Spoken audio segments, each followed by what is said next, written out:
Very good afternoon and warm welcome to the participants of the day 6 Recording in progress.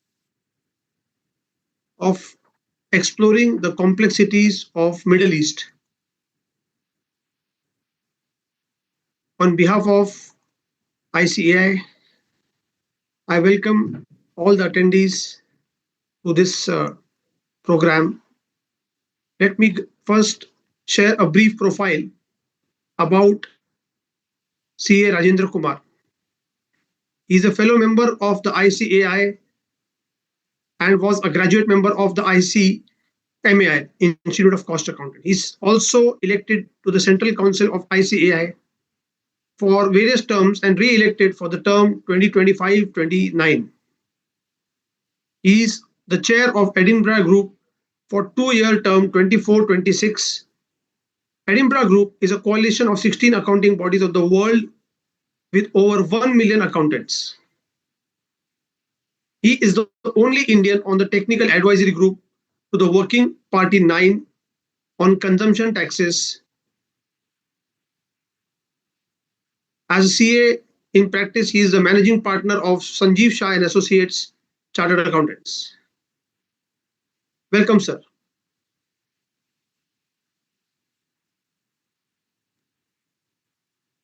Thank you, esteemed Pawan Dugalji. Very esteemed and very respectable Agarwalji, Gunjan Kohli from ICAI, and very respectable speakers who are here.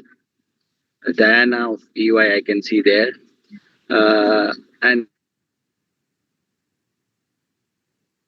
other participants who have joined us by the ICAI's WTO committee.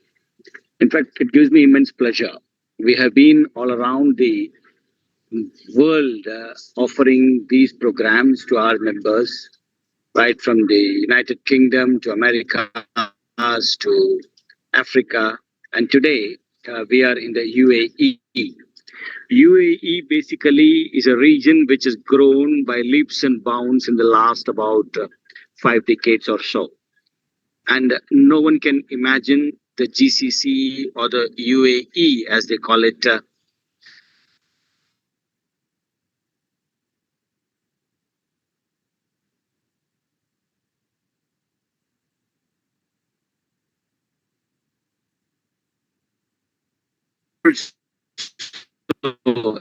in terms of their academic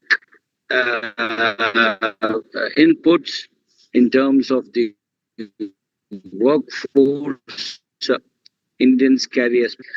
This particular program that we are airing today, which is being organized by the ICAI with a very illustrious Ranjit Kumar Agarwal.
Yeah, sorry, I got disconnected. I was speaking about our very illustrious past president, Ranjit Kumar Agarwal ji. In fact, I always in whatever speech that I've experienced that myself as a Central Council member. Whenever I used to sit and listen him, his inputs, which are very real, which are on the dot, on time, and today he brings with us. He is going to share with us.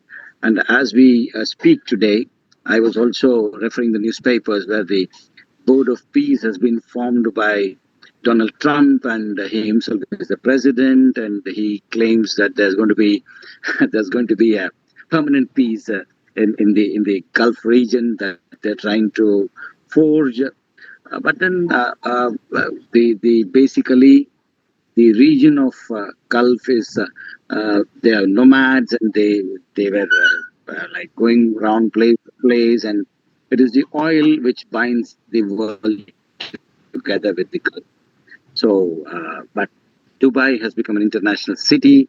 There are many other cities which have gained international prominence. Countries like Bahrain, Saudi Arabia, Kuwait, not to say of Qatar and other regions. The Indian contribution is immense, and I sincerely thank the organizers for visualizing this, for bringing, put together this particular event, and also for the vision in bringing to us global speakers, and more particularly our past president Ranjit Kumar Agarwalji. Thank you very much.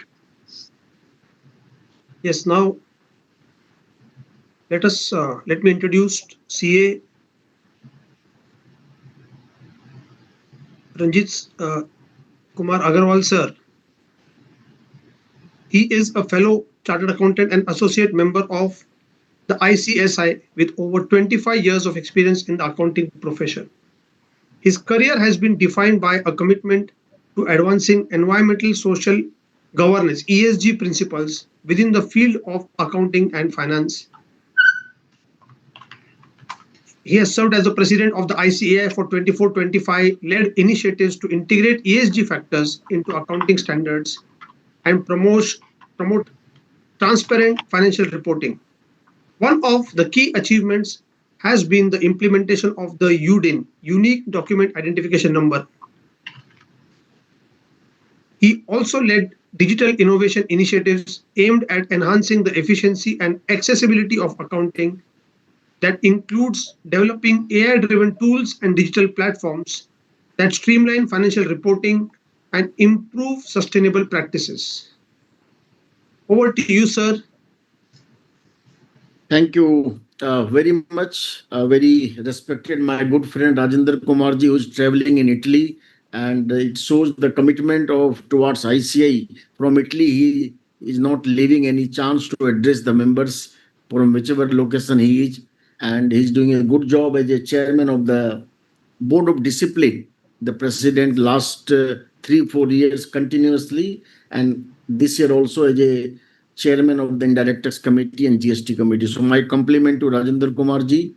I can see Rajesh Singh from Qatar is also joined. Thank you very much for joining. Pavandeep Duggal ji and CA Diana D'Souza from Qatar has also joined. So thank you very much. And it's my honor and privilege that I am addressing as a keynote address on this very important topic, ICI Global Week, where the government and everybody, the Indians want the how India can be on the global map. We are on the global map, and there are some sector where we have not been become global. In this financial service, accounting, auditing are one of them, and that's why the ICI is taking these steps. How the Indians can also become on the global map, and they can not only cater to the Indians' requirement, but global requirement also, and how they can live up to the expectation of the various stakeholder of the global bodies. That's why this global week has been started. My compliment, and this is the today the session is talked about the UAE and this all Middle East countries. So let me share you some of the thoughts. I'm just sharing you one small PPT wherein I have identified some how this Qatar, Kuwait, Bahrain, Muscat, and UAE. What is their size? What is their per capita income? How much debt they own? What are the major products they have? And what are the accounting and auditing profession in those country? and how ICI has collaborated with them, and what are the avenues for Indians, whether they are resident of this country or they are in resident of India, and how they can contribute in the growth and development of those economy in those country, as well as bring the foreign exchange to India also. Take the example of Qatar, Doha. The GDP says $222 billion, 71,000 US dollar per capita. But at the same time, they have 40% of the GDP is the debt. The major products of the Qatar, petroleum, natural gas, hydrocarbon, and they have a accounting body also, which calls about the Qatar Association of CPA, Certified Professional Accountant, and how the Indians who are there, they can collaborate, they can take the membership. Of course, in the auditing in all the country put together, their special requirement is there. The local are permitted to do the auditing. If you want to do in the auditing practice, you have to take the local partner. But as far as consulting is concerned, taxation is concerned, huge professional opportunities there. In the taxation aspect in Qatar itself, there is a 0% income tax. At the same time, there is a 10% corporate tax. And for oil exploration, there is a 35% tax. But in this scenario, in Qatar alone, the huge potential of Indian consultant, they can advise to the corporates of the Doha, the residents of the Doha, and the dependency on the oil and natural gas in with the passage of the time, all these Gulf country, UAE country are decreasing year after year, and they are considering the various alternate source of augmenting the revenue of the country. And in this, income tax, VAT, and other corporate tax are one of the major source of revenue. In those area, our members can do wonder. They can do wonder. And just now, the India and the Qatar has done the bilateral agreement. The UPI, the Indian UPI, is also going to be used by the Qatar government. The trade in the respective country will be in the respective currency of those country, and they have also agreed to open an office in Gift City to execute the bilateral trade and agreement. So Qatar Doha is one of the fine example how Indians and the Indian consultant can do a great contribution in those country. Similarly, the Kuwait, if you see, there is a 0% tax as far as income tax is concerned, 15% tax as far as corporate tax, and they are also now all these countries are coming out with the pillar two taxation, which has been spearheaded by OECD, Organization of Economic Development country, in which the MNC company, the large MNC company, they have to tax 15%. And these Gulf country and UAE countries already taken a call that they are going to introduce this 15% pillar two tax on all the major MNC company operating in those entities. And if you see the Kuwait, I am also surprised. 200 Indian association, 200 Indian association are registered with the embassy of Kuwait. That speaks volume about the presence of the Indian diaspora, the contribution of the Indians in the Kuwait, and how they can make this economy of the Kuwait to the further heights. Bahrain, similarly, Bahrain, there is no tax, only 46% tax on the oil and exploration business, and the VAT is only 10%. So the financial service, real estate, these are the hospitality sector are the major economy of this Bahrain. And our Indian chartered accountant, consultant who are in Bahrain or outside Bahrain in India, they can do a huge contribution as far as the economical development of Bahrain is concerned. On the similar, Muscat, Oman, Invest Oman is the major flagship program of the Muscat, Oman. And we have also done this SEPA. Recently, we have this comprehensive economic partnership agreement has been done. And in this, if you see the 6,000, there are Indians and the Omani joint ventures are operating as on today. And the Suhar and the Salala free trade zones, they are doing a very, very effectively, the Indian corporates are doing, and it is just a gateway how this country can do the partnership with other country also. Similarly, if you see the UAE, in the UAE, uh, 38% of the UAE populations are Indian. Can you believe it? The 30% of the UAE populations are Indian. There is hardly 9% corporate tax there. They are also considering the income tax there. Pillar 2 tax, as recommended by the OECD, are also they are thinking. So, if you see all these data in nutshell, what these data give you a picture? These data give you a picture that the per capita income of these country are much more than the Indian per capita income. We have 2,500 per capita income in India, and all these country has more than 15,000, 20,000, 30,000 per capita income. So the economical growth is huge considering the population size of this country. Of course, India is the largest democracy and which is a huge population, largest in the world. We have already crossed the China.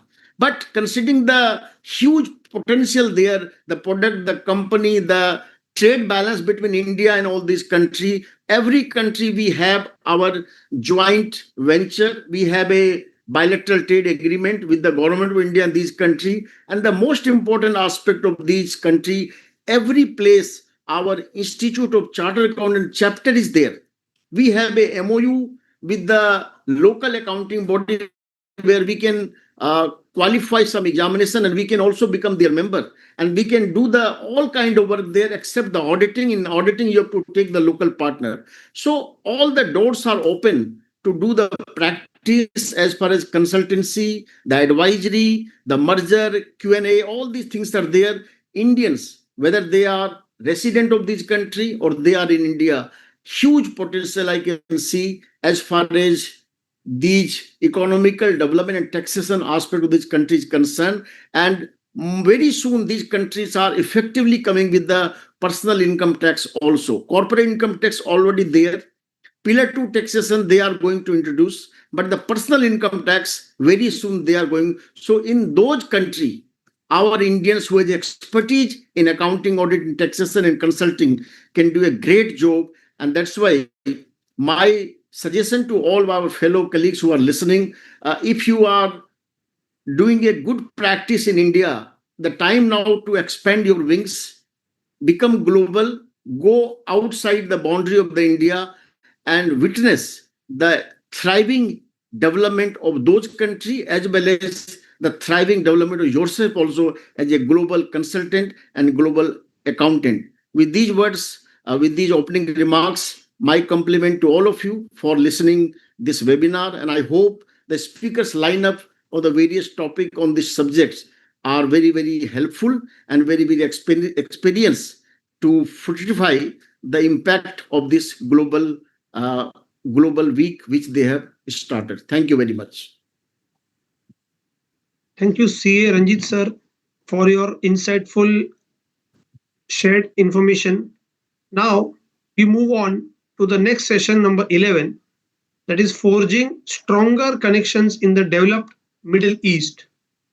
The speakers include CA Rajesh Kumar Singh, ex-committee member, ICAI Doha chapter, and CA Diana D'Souza, eminent speaker, Doha. Let me start by introducing CA Rajesh Singh, sorry. CA Rajesh Singh is an eloquent financial professional, spirited sportsman, melodious singer, and a passionate community worker. Rajesh is a fellow member of ICAI and intermediate member of ICSI. He has a rich experience of over 27 years post qualification, worked in various multinational companies in Mumbai, Bahrain, and Qatar. Rajesh has been in Qatar for over 25 years, where he worked in different industries, including the petrochemical. He is co-founder of an insurance loss adjusting construction support claims consulting, leading ERP solution trading company, and recently printing and packaging company. He is also the managing partner at Capitaire Consulting LLC. He is active member of the vibrant Indian community in Qatar and was an ex-member of Indian culture for 6 years, Doha chapter. He is also advisory. He is sorry. He is also an advisory council of Maharashtra Professional Forum (MPF) and Indian Cultural Center (ICC). He's currently serving his profession and ex-com member of IBPC. Also, let me take this opportunity to introduce CA Diana D'Souza, who is a manager at Ernst& Young Qatar and has been in the Big Four for past 13 years in UAE and Qatar. Worked extensively in tax and audit in various industries. Loves traveling to different countries, exploring different cultures, and connecting with people to collaborate and bring meaningful conversations where true learning takes place. Client facing role has been privileged to this regard as umpteen opportunities have come her way to build such meaningful connection.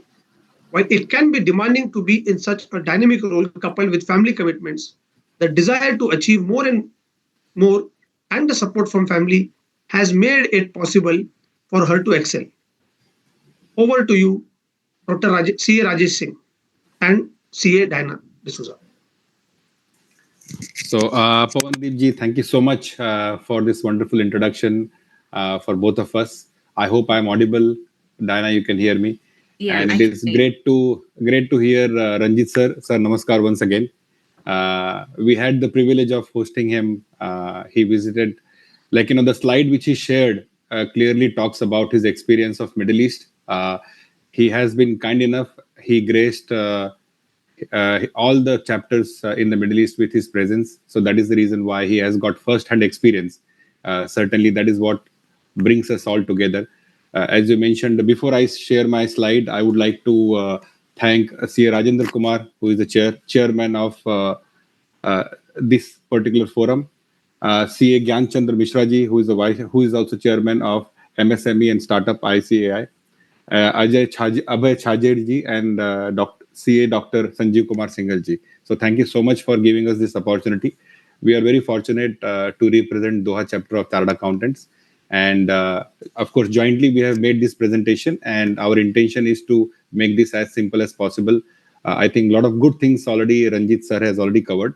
And being here in Doha for so many years, certainly we want to share our experience. And Diana, of course, she has worked in Big Four, so she will be very happy to share our experience with all of you. With that in mind, I will just share my presentation. Just a moment.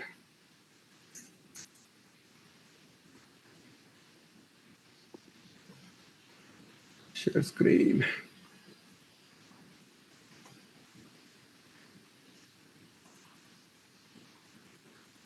So I hope, Diana, my screen is audible. You Yeah. can see the screen? Yeah, I Sorry. can see the And I'm screen. audible. And I Perfect. can you're clear as well. Thank you, Diana. Yeah, so Diana and I will go through this presentation. And if you have any question, we can take towards the end. So as we are all aware, the topic is we are going to focus on India-Qatar strategic partnership. And this is with reference to ICI Global Week 2025, strengthening bilateral ties through professional excellence. So today we are going to cover topics like this is the agenda, the Qatar advantage, why Qatar, the strategic partnership between India and Qatar, trade and investment, people and culture.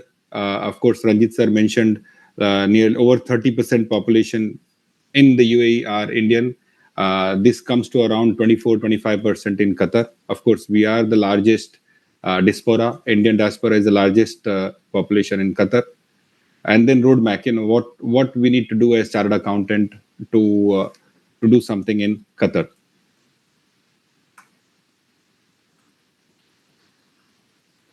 Okay. So, I mean, I'm sure we've all heard the saying that Rome wasn't built in a day. And so is the case with between the relationship or the historical and cultural ties when it comes to India and the Middle East. So this cultural and the historical ties actually dates back to centuries. I'm sure we've all studied in our history books where we had this Arab trader. We've learned about these Arab trader, the spice trade route, and all of that. So actually dates back to those days where Indian merchants and the Arab merchants actually exchanged textiles, spices, and precious stones for Arabian incense and pearls and dates. And so and ever since then, and once they found oil, like Mr. At the opening we had Mr. Ranjit mentioning about, sorry, Rajendra Kumar ji mentioning about how from nomads to what Middle East today is an evidence to how the cultural ties or how the economical ties have all leveraged and grown. So it was up until 1966 that the Middle East was actually using the Indian currency, and it was only in 1966 when India demonetized its currency. That's when Qatar and the other countries moved to having its own currency. Moving on. So yes, so from spice trades to finding oil and to being more of an oil dependent or an oil rich region, the Middle East has actually diversified beyond oil, right? It has moved into technology, it has moved into hospitality, it has been a hub where you can actually say that it's like a one stop go. So you have education, you have hospitality, you have medical care, and you have everything. Now with this diversification, they invited a lot of expats, and especially in the Indian community. In fact, the Indian talent pool is so huge over here that they have contributed to this diversification and to the growth of the economy of the Middle East in an immense manner. Uh, that being said, it opened its doors to doctors, to lawyers, to skilled and unskilled laborers, to engineers, and not to forget our finance professionals. Indian chartered accountants do constitute and have contributed immensely to this growth as well, and there are obviously more opportunities for it. Yeah. Thank you, Diana. Just taking it forward, why Qatar is so important. We have nearly our chapter in 47 countries. We have got offices in around 85 cities around the world. And Qatar has the privilege of being the first overseas chapter. It was established, Doha chapter of ICAI was established in way back in 1981. So we really we tell this over and over again, and it just to remind us our humble beginning, and we continue to serve the profession. Uh, we represent ICI in whatever position chartered accountants are working in Doha, in Qatar, and that is a legacy we carry forward. So just taking forward, like why Qatar is important. There is a political stability in Qatar. The current Amir is very popular, and his policies are business friendly. Qatar's per capita income, as Ranjit sir has already covered. For many years, Qatar's per capita income was highest in the world. So that obviously they have plenty of sufficient of reserves, which allows them to invest in various countries. So obviously, like India is one of the first country, like we have got this political ties. We have got Qatar is strategically located geographically right in the center of Middle East, is in the middle of the world. So obviously it's easy to navigate to other part of the world through Qatar. Qatar has world's third largest natural gas reserves, and in fact the biggest export from Qatar to India is LNG. Petronet LNG was established. I remember when the MOU was signed way back in 2004, 2005, and they have done a massive infrastructure investments, and because they want to host global events. And in fact, having stayed in Qatar for so many years, I remember 2006 Asian Games were hosted by Qatar, where I started seeing a lot of investment on in infrastructure, and they continued to bid for major events. And Qatar was the first country in the Middle East, even though UAE and Saudi are so strong. Qatar managed to bag 2022 FIFA World Cup.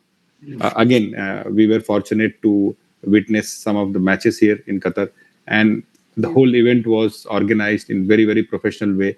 Doha, I mean Qatar being such a small country, the spectators were able to see 3 to 4 matches, 3 matches in a day, which is impossible, practically impossible because of the scale of FIFA. So that was a massive decision from FIFA, because football is the most popular sports in Qatar. They have spent over 215 to 220 billion dollars on infrastructure. They made roadways, many bridges, I mean, the roads are connected in interior parts of Qatar. When I go now, even now, I find so many new roads which I have not traveled so far. So there is massive growth and infrastructure, and we will cover in some slides later how they are going to boost oil and gas industry, which will continue to remain their major source of income. Okay. So we just like to introduce Qatar to y'all. While Mr. Ranji Kumar has already given a well description of all the countries, but yeah, I just got a little more information. So yes, Qatar, as y'all can see on this map, is a very very tiny state, a very tiny country in this on the map. Yeah, but yet, despite it being so tiny, it's oil rich, and its GDP is ranked at 56. And which makes it about 218 to 225 billion, and the population over here is about like 2.7 to 3 million, of which the locals are only 400,000.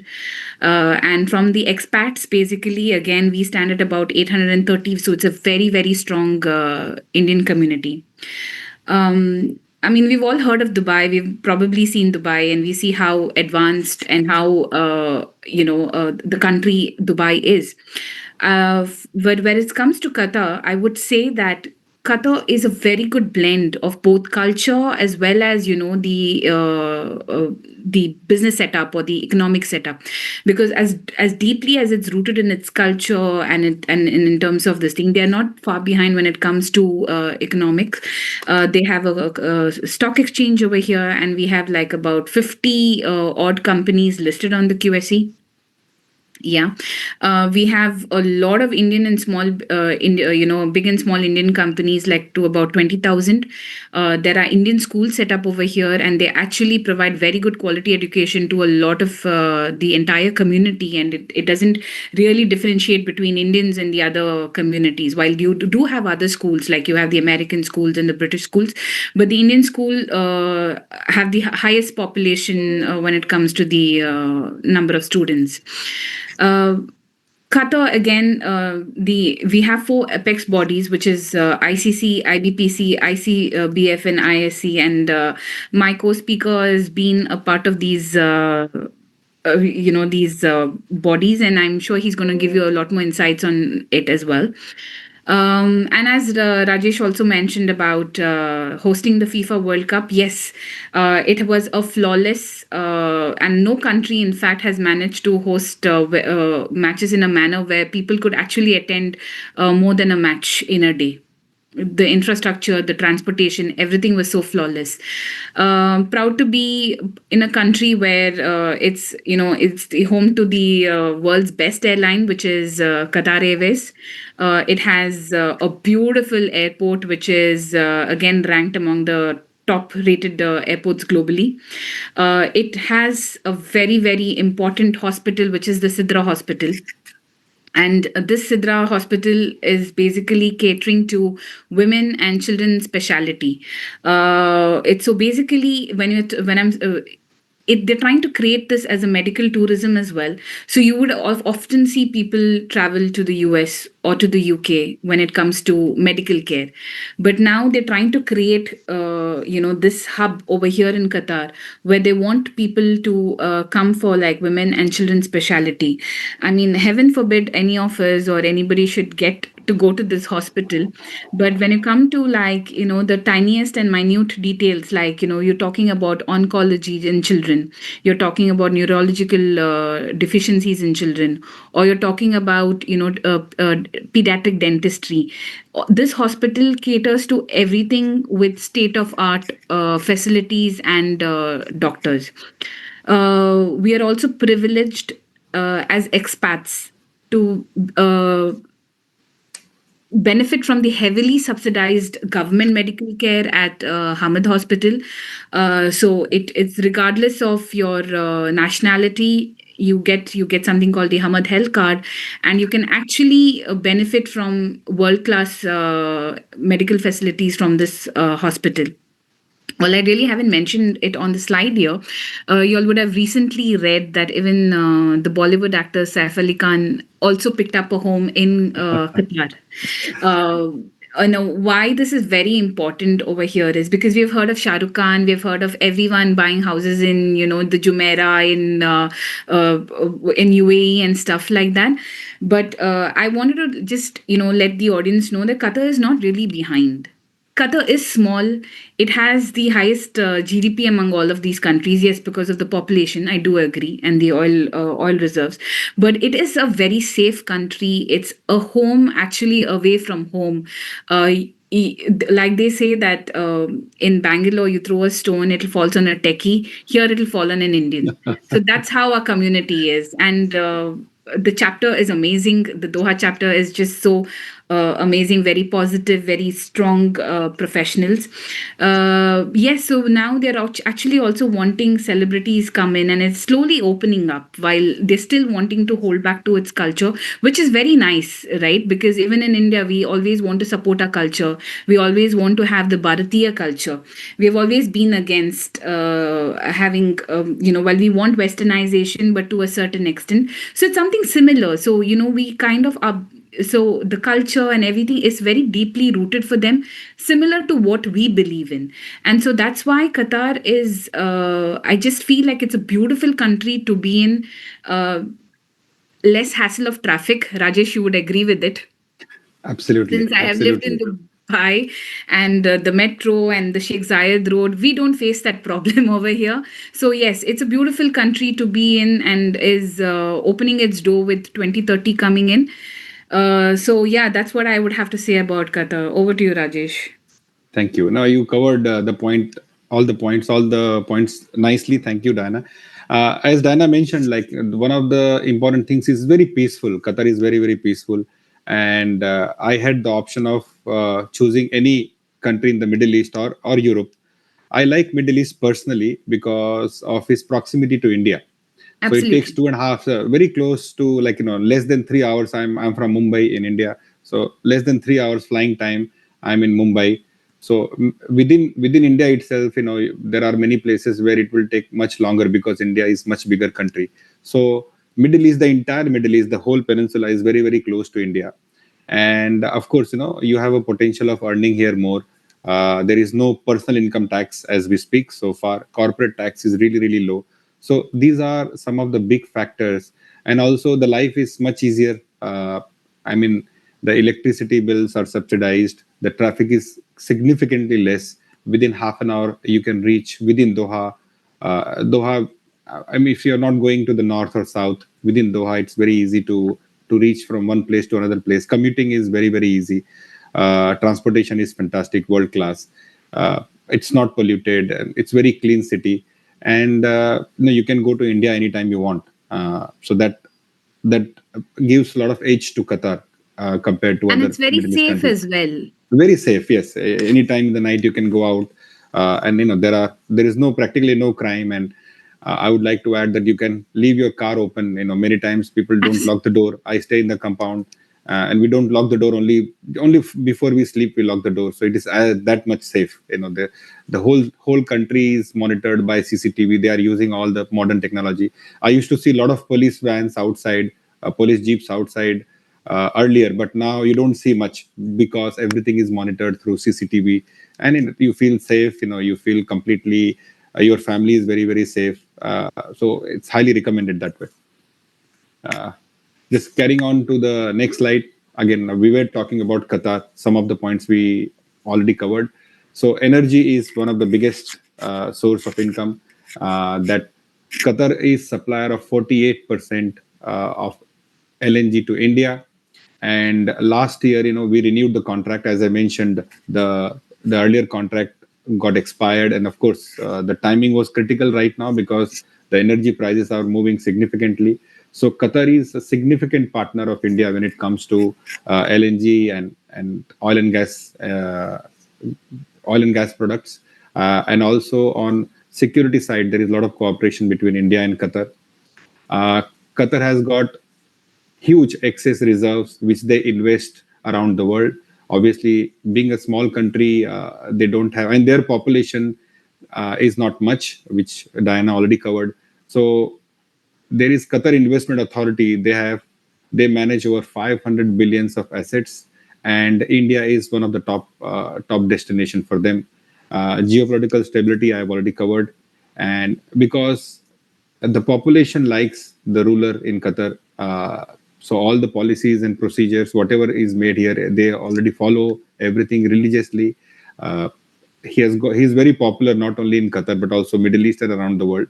Uh, and the relationship, the foreign policy of Qatar with all the countries, including India, makes them a long-term partner, and that is the reason why Qatar is home to so many negotiations. Consistently, we hear about them, and even right now, with whatever is going around, I think there is one slide about security. I'll cover a bit more on that in that slide. But Qatar continues to play a major role in the global scenario, where they play a role of peacemaker many times. Infrastructure excellence covered many times, so I won't talk more on infrastructure excellence. Next slide, Diana. Yeah, so when it comes to the India and Qatar relationship, as covered earlier, the diplomatic ties actually started way back in 1973, and as Rajesh had already mentioned, Qatar is exporting heavily the LNG, and India is one of the top destinations it exports to. With the bilateral trade, yes, there is a little imbalance because obviously oil is more expensive. We all know that, but India is not far behind when it comes to exporting. They're exporting about 1.6 billion, which is just technically we're talking about food. We're talking about this thing. So when it comes to the value, probably yes, India imports more when it comes to because of the oil. The Qatar Financial Center and the IFSC have signed an MOU as well for GIFSETI, and like it was mentioned earlier, again, QNB and Doha Insurance Group have also announced setting up their offices over there. QIA, which is the investment authority that handles all of Qatar's investments, have committed to invest like up to 10, increase the investment up to 10 billion. I think the investment stands more than 1.5 billion at this moment, and they have agreed to invest up to more than increase it up to 10 billion rather. Rajesh would give us more insights on this a little at on a later point. Yeah, and our institute has signed an MOU with QFC, which is the Qatar Financial Center, and this is primarily to promote opportunities for us accountants, to promote entrepreneurship, and for to create that avenues, to create opportunities where we could actually come up, set up practices or set up businesses for us. And while both me and Rajesh have not used the UPI here, but yes, Qatar has lately gotten into this fold of now accepting the payments through UPI. So probably in our next meet, we could give you more insight about how we feel to use the Indian UPI here. But as of now, none of us have used it. Yeah. Yeah. So this was Prime Minister Modi has visited Qatar multiple times, and the last visit was from Emir of Qatar, Sheikh Tamim Al Thani. He visited India on 17th and 18th, and it was led by a very high delegation to India. All the top ministers went to India, and because I'm involved closely with the Indian Business Professional Council, which is the premium organization when it comes to government to government ties.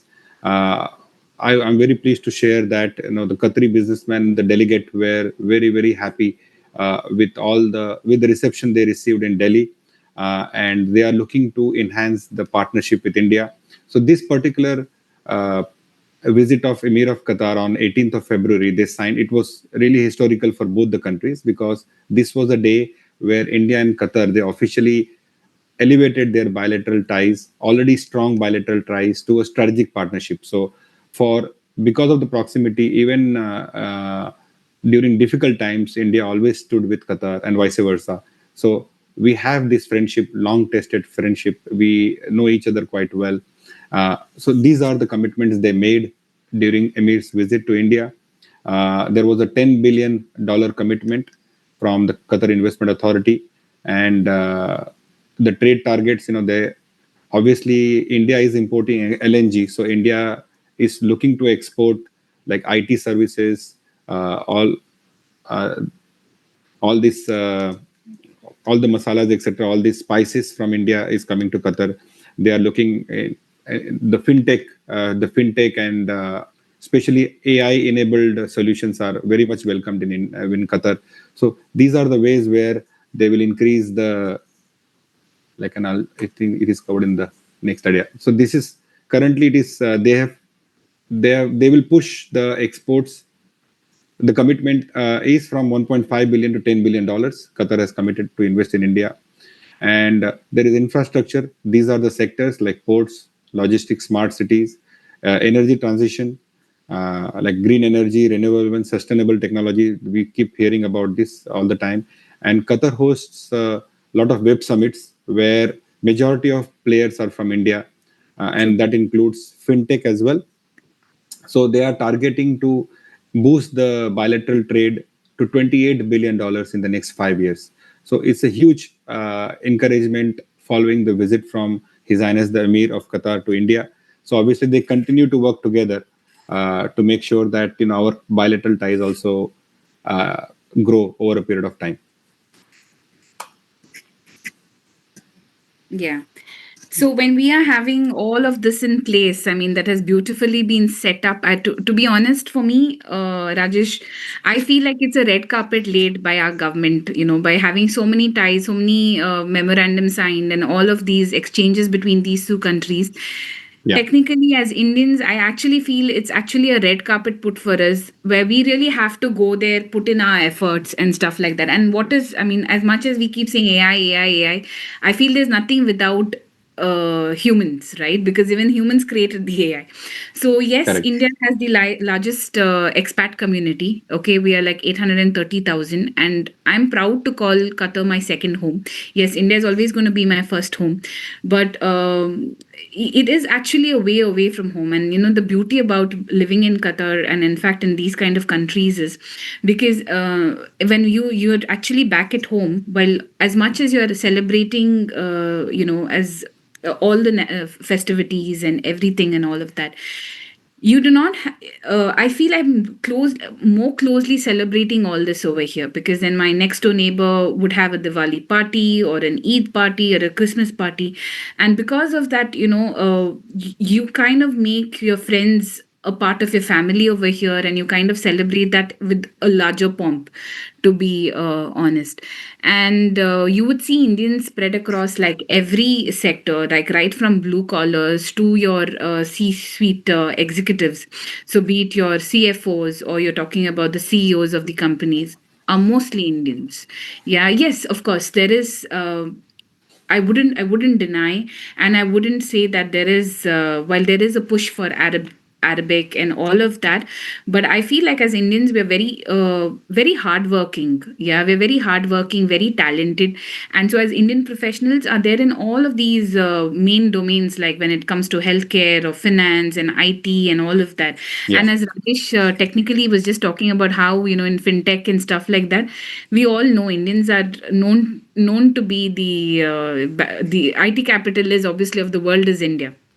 So yes, now having said that, even the exchange, what do I say, when we like the bank transfer charges and all of that back to India, his has they've actually made things very easy for us when it comes to foreign remittances and stuff like that, and very from a personal experience, you'll always see a message pop up on your phone saying transfer money with zero charges, transfer money to India with zero charges.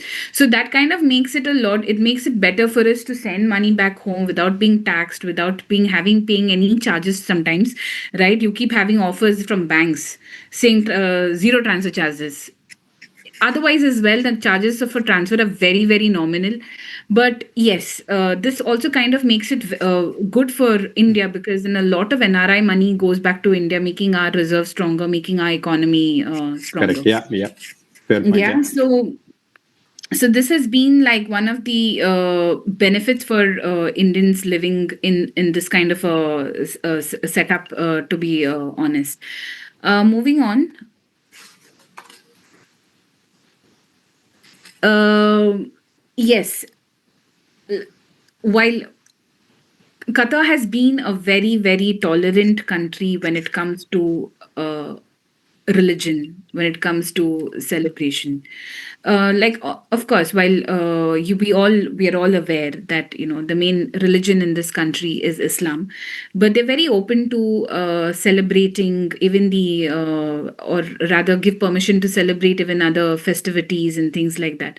Now, they do not stop you from celebrating, or they do not this thing. So, for instance, there is a church over here in Qatar. Yep. So you're technically allowed to go pray. You're allowed to this thing. Of course, you stay within your boundaries, and I think it's a very fair thing.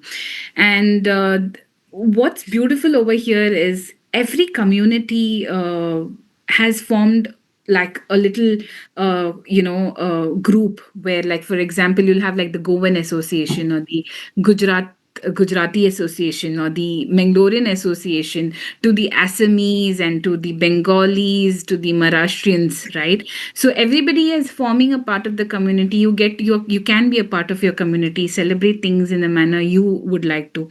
I've Of late I was seeing a lot of Dandiya and Garba pictures on Instagram from being hosted from Doha. Yeah, and you still have all of these crackers and stuff like that available in smaller grocery stores and things like that.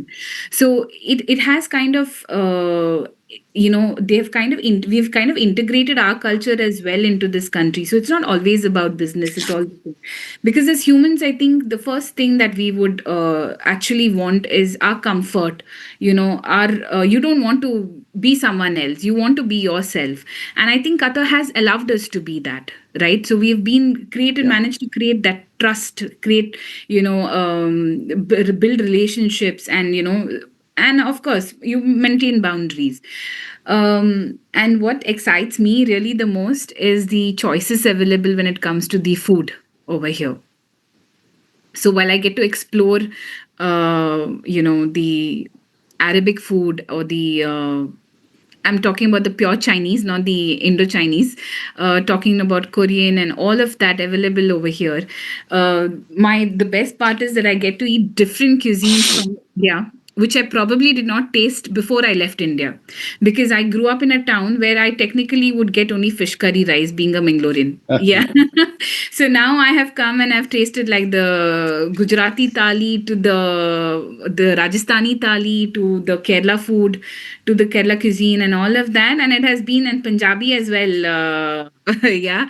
So good dabas and stuff like that. So it's really nice. And what's very familiar with the Arabic food is our biryani, which they probably have a different name, but Machbus they or have, something. yeah, majboos and mandi and things like that. But then, yeah, it's all very, very similar. So from food to festivities to cultural things, it's actually a good blend, is what I would say. It's a good exposure, it's a good learning. And what you get to learn, and the kind of exposure, even children at school, they celebrate everything. And they have the international week, because then they're getting to exchange ideas between their classmates, who, if who would probably not be an Indian, right? So you get to Yeah. learn and exchange those values and those traditions. And so it's a good learning in itself, apart from business, right? Even when at work, you will have a colleague who is from probably Tunisia, you'll have a colleague who is from Malaysia, you'll have a colleague who is from the Arab world. So it's all good learnings that we have, a good exposure, I would say, an international exposure, yet in an Indian setup, is how I would like to put it, right, Rajesh? Because Yes. Yep. predominantly we're Yep. Indians. और वो जो ऊपर से हम coriander जो डालते हैं, that is like, they are like, which actually sometimes brings out the best in your curries. I would say that having that mix of nationalities over here, it is that, because for us, we get most of us being Indians, and then we have the other nationalities over here. Yeah, it's. I think Diana has covered these points. She could have spoken about who else could have spoken more about food. So thank you, Diana. And I worked in oil and gas sector. What Diana is mentioning. There were 31 nationalities. So obviously you learn a lot from each other, and we actually grow with each other. And I just want to also cover quick things before I talk about educational partnerships. Is we have got four apex bodies under the aegis of Embassy of India. Indian Cultural Center, they cover all the cultural activities of Indians in Qatar. We've got ICBF, Indian Community Benevolent Forum. They look after the needy and blue collar employees. We've got Indian Business Professional Council, where I am the ExCom member. I am their Vice President Finance. We look after all the delegates from India and even the Qatari delegates going to India. So we work very, very closely with the embassy. In fact, yesterday was a historical, again, today is a historical day because the first time there is a delegation of commerce and industry has visited Qatar. They are meeting the Qatari dignitaries and ministries this morning, and there is a huge uh, community community dinner hosted by the Embassy of India today evening in the honor of CA Piyush Goyal ji, who is in Doha, who came last night. And then tomorrow, I believe Piyush Goyal ji has requested specifically to meet the Indian Chartered Accountant Diaspora, which is arranged for tomorrow. So tomorrow afternoon. So our chapter is working really hard to make sure that this goes smoothly, and the embassy and IBPC is working hard. So basically, we have got and also fourth apex body is Indian Sports Center. So any Indian sportsman who visits Qatar, they look after them, and it's a fantastic thing to do. I'm very fortunate that I'm involved in most of these community organizations. And as Diana mentioned, there is a representation from all the community. There is Orissa Cultural Center. There is Maharashtra Mandal. There is Gujarati Samaj. There is an organization from UP. So basically, this blends people together, and this is not very fast. The life here is very good. You can choose the kind of lifestyle you want. So this makes it worth coming to Doha and spending time, and in fact, knowing more about our own culture, because sometimes we are so busy in India that perhaps we Absolutely. don't meet each other. So whenever I go to Mumbai, in fact, they say, कि राजेश जब भी तू बॉम्बे आता है, then we meet with each other. I meet my childhood friends. So obviously, that all those things, you have time, you have work life balance, you can devote time for yourself, you can enhance your professional capabilities, etc. Because we don't spend too much time in commuting. 10-15 minute में मैं घर पे पहुंच जाता हूँ, because my office is not that far away. So these are big advantages, because every day you're saving that much time, which is you can utilize for yourself. Talking about the educational partnership, uh, in other than UAE, Qatar is the only country where we got the first Indian university. Savitribai Phule University was given a license few years back, and we are very fortunate as ICI Doha chapter that we collaborated with them, and now we conduct the CA examination. It's a center for CA examination. This is our third year.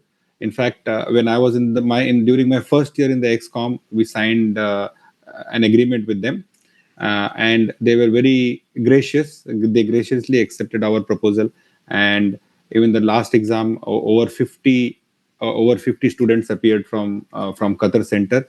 So this is the only center, and we also, like some students now, we always uh, felicitate anyone who passes chartered accountancy from Doha Center, from Qatar Center in our chapter.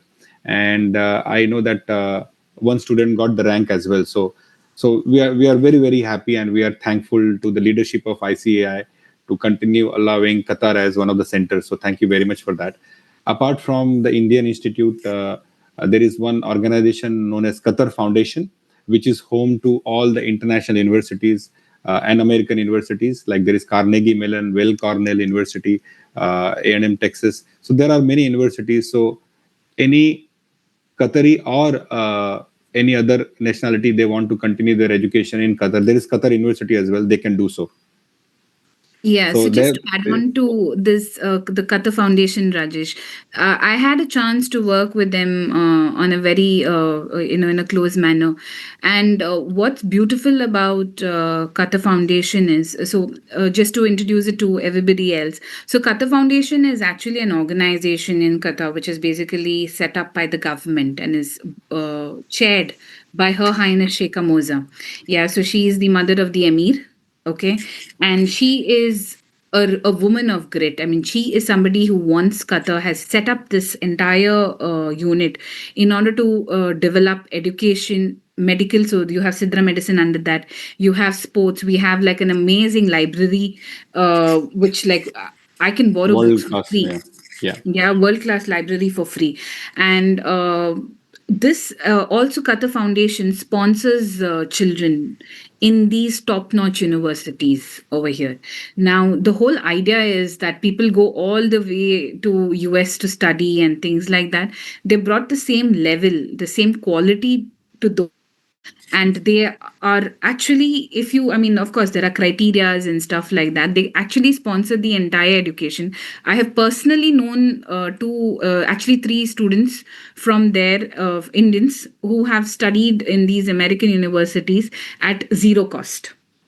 Hmm. Of Yeah. course they met the criterias and stuff like that. So it's like a great advantage which, you know, the government is actually doing in order to support these support the The people talent, living Indian here, talent. Yeah. irrespective, yeah, irrespective of the nationality. It was not something available only to Qataris or something. It's a fab move by the government, I would say. Yeah. So moving on to other cooperation, there is security and defense cooperation between the country. I'll not spend much time on this one, but both nations engage into, like, they want to maintain the regional peace and security. So they there is high level delegation continuously visiting each other. Like, the Indian defense team comes to Doha in Qatar and vice versa. Just need to put a little bit time. These are the compliance and regulatory landscape in Qatar, where you can do business registration in QFC, Qatar Financial Center, and there are a lot of changes I've seen over the years, where now, in the past, QFC didn't exist. So this was done. It's like free trade zone. There is QFZ, Qatar Free Trade Zone. QFC is similar to DFC, Dubai. In Dubai, Financial they have center. got DFC. Yeah. So what DIFC, yeah. happens is DFC. Thank you. They allow expats to own 100% the businesses. They don't have to depend upon Qatari partner. So these are options available if somebody would like to set up, which is Qatar Financial Center in particular, and MOCI, Ministry of Commerce and Industry. And there are many activities where you don't need a Qatari partner. And then a lot of information is available on the website. Of course, you can feel free to get in touch with the respective chapters. I think we'll be very happy to provide you details. Ranjit sir already mentioned about, okay, you will not get audit license. However, you can do business advisory, where you can do tax and accounting work. Uh, there are there are labor laws applicable in Qatar, where you need to be sponsored by somebody. So if you have your own company, you can sponsor yourself without any Qatari in the picture. And you will be collaborating, you will be coordinating with the Ministry of Labor. They will give you visas, etc. So this is quite straightforward. There is a wage protection system in place, which came into force first in the UAE, and the other countries followed, and Qatar is one among them. There are very strong anti-money laundering rules in Qatar, and they follow the international standards and guidance. And Qatar has always been in the good books of the monitoring agencies, always, because uh, I mean, they always follow the rules. They have this anti-money laundering controls in place within Qatar. Data protection, cyber security is there. So there is a lot of scope for Indian chartered accountants and company secretaries, because this is what we do day in day out. This is inbuilt. So now they have differentiated various components of these activities. But if you think about it, I qualified in 1996. So I have read this even that time. So a lot of things are evolving and changing. But many things, we talk about sustainability, and I attended one seminar, and I realized that हम लोग कभी भी खाना नहीं छोड़ते. We were always sustainable. So now they are saying that, don't waste. So we have been doing this, but we didn't know that, okay, this is what sustainability is all about. So this is one of the key components. So we continue to do, as Indians. There are a lot of characters inbuilt, and being a chartered accountant brings that lot of discipline, patience, and we have that understanding of business. So that gives you a lot of opportunity. I would just like to add a little onto that, Rajesh. Yeah, So when it comes to the opportunities for an Indian CA, it's honestly immense. Like, so from taxation, you although there is what do I say, no personal income tax, but there is corporate tax. So that's one thing that would help. But we have all the things like valuation advisory, business advisory, financial modeling, internal controls, and risk assessment, and these are all areas that one can actually venture correct. into, apart from accounting, auditing, which has always been the mainstream thing. But there are other avenues as well where people can flourish in. And in addition to, I'm talking about employment, which in my case, I'm in employment. Right. Yeah. We have, Uh, I think, we've got 5, 6, 7 minutes left, Diana. yeah. We need to cover a So, few points. so I would touch upon this really quickly. Of course, I mean, where there are pros, there are cons as well. So we've just spoken about the trade imbalance already, primarily because of LNG, and Yeah. then of course, as long as the governments have partnerships to import more from India, then probably there would be a trade balance. There would be there are some complexities because, yes, I do understand that while, there are a lot of regulations that are put in place to ease the business, to conduct business easily. Arabic is one thing which would be an added advantage. And if especially, and considering that we are not a native Arabic speaking, it does become a little difficult when it comes to in dealings. But yes, it's not like people don't know English or they don't understand Yeah. English, but English documentation. is, yeah, English Yeah, is widely spoken, and they understand and appreciate. But of course, if you know Arabic, it is definitely added advantage. Even in India, if you know the local language, it definitely helps. But exactly. yeah, And then speaking of, like, you can engage with translators and having Arabic staff to this thing. So like even in my case, I mean, I'm as an auditor, I need to have the financial statements in Arabic. So I obviously have Arabic staff. I have a translator to do it while I actually predominantly review my financial statements in English. Yeah. okay. And there is market competition. I think Indians are well established in Qatar, and because we are good in especially certain sectors. When you talk about hospitality, you talk about medicine, you talk about finance, IT. So because we know how to leverage our cost. Uh, we can do the same thing, similar quality, and there is a lot of push of having a global accounting firm as well.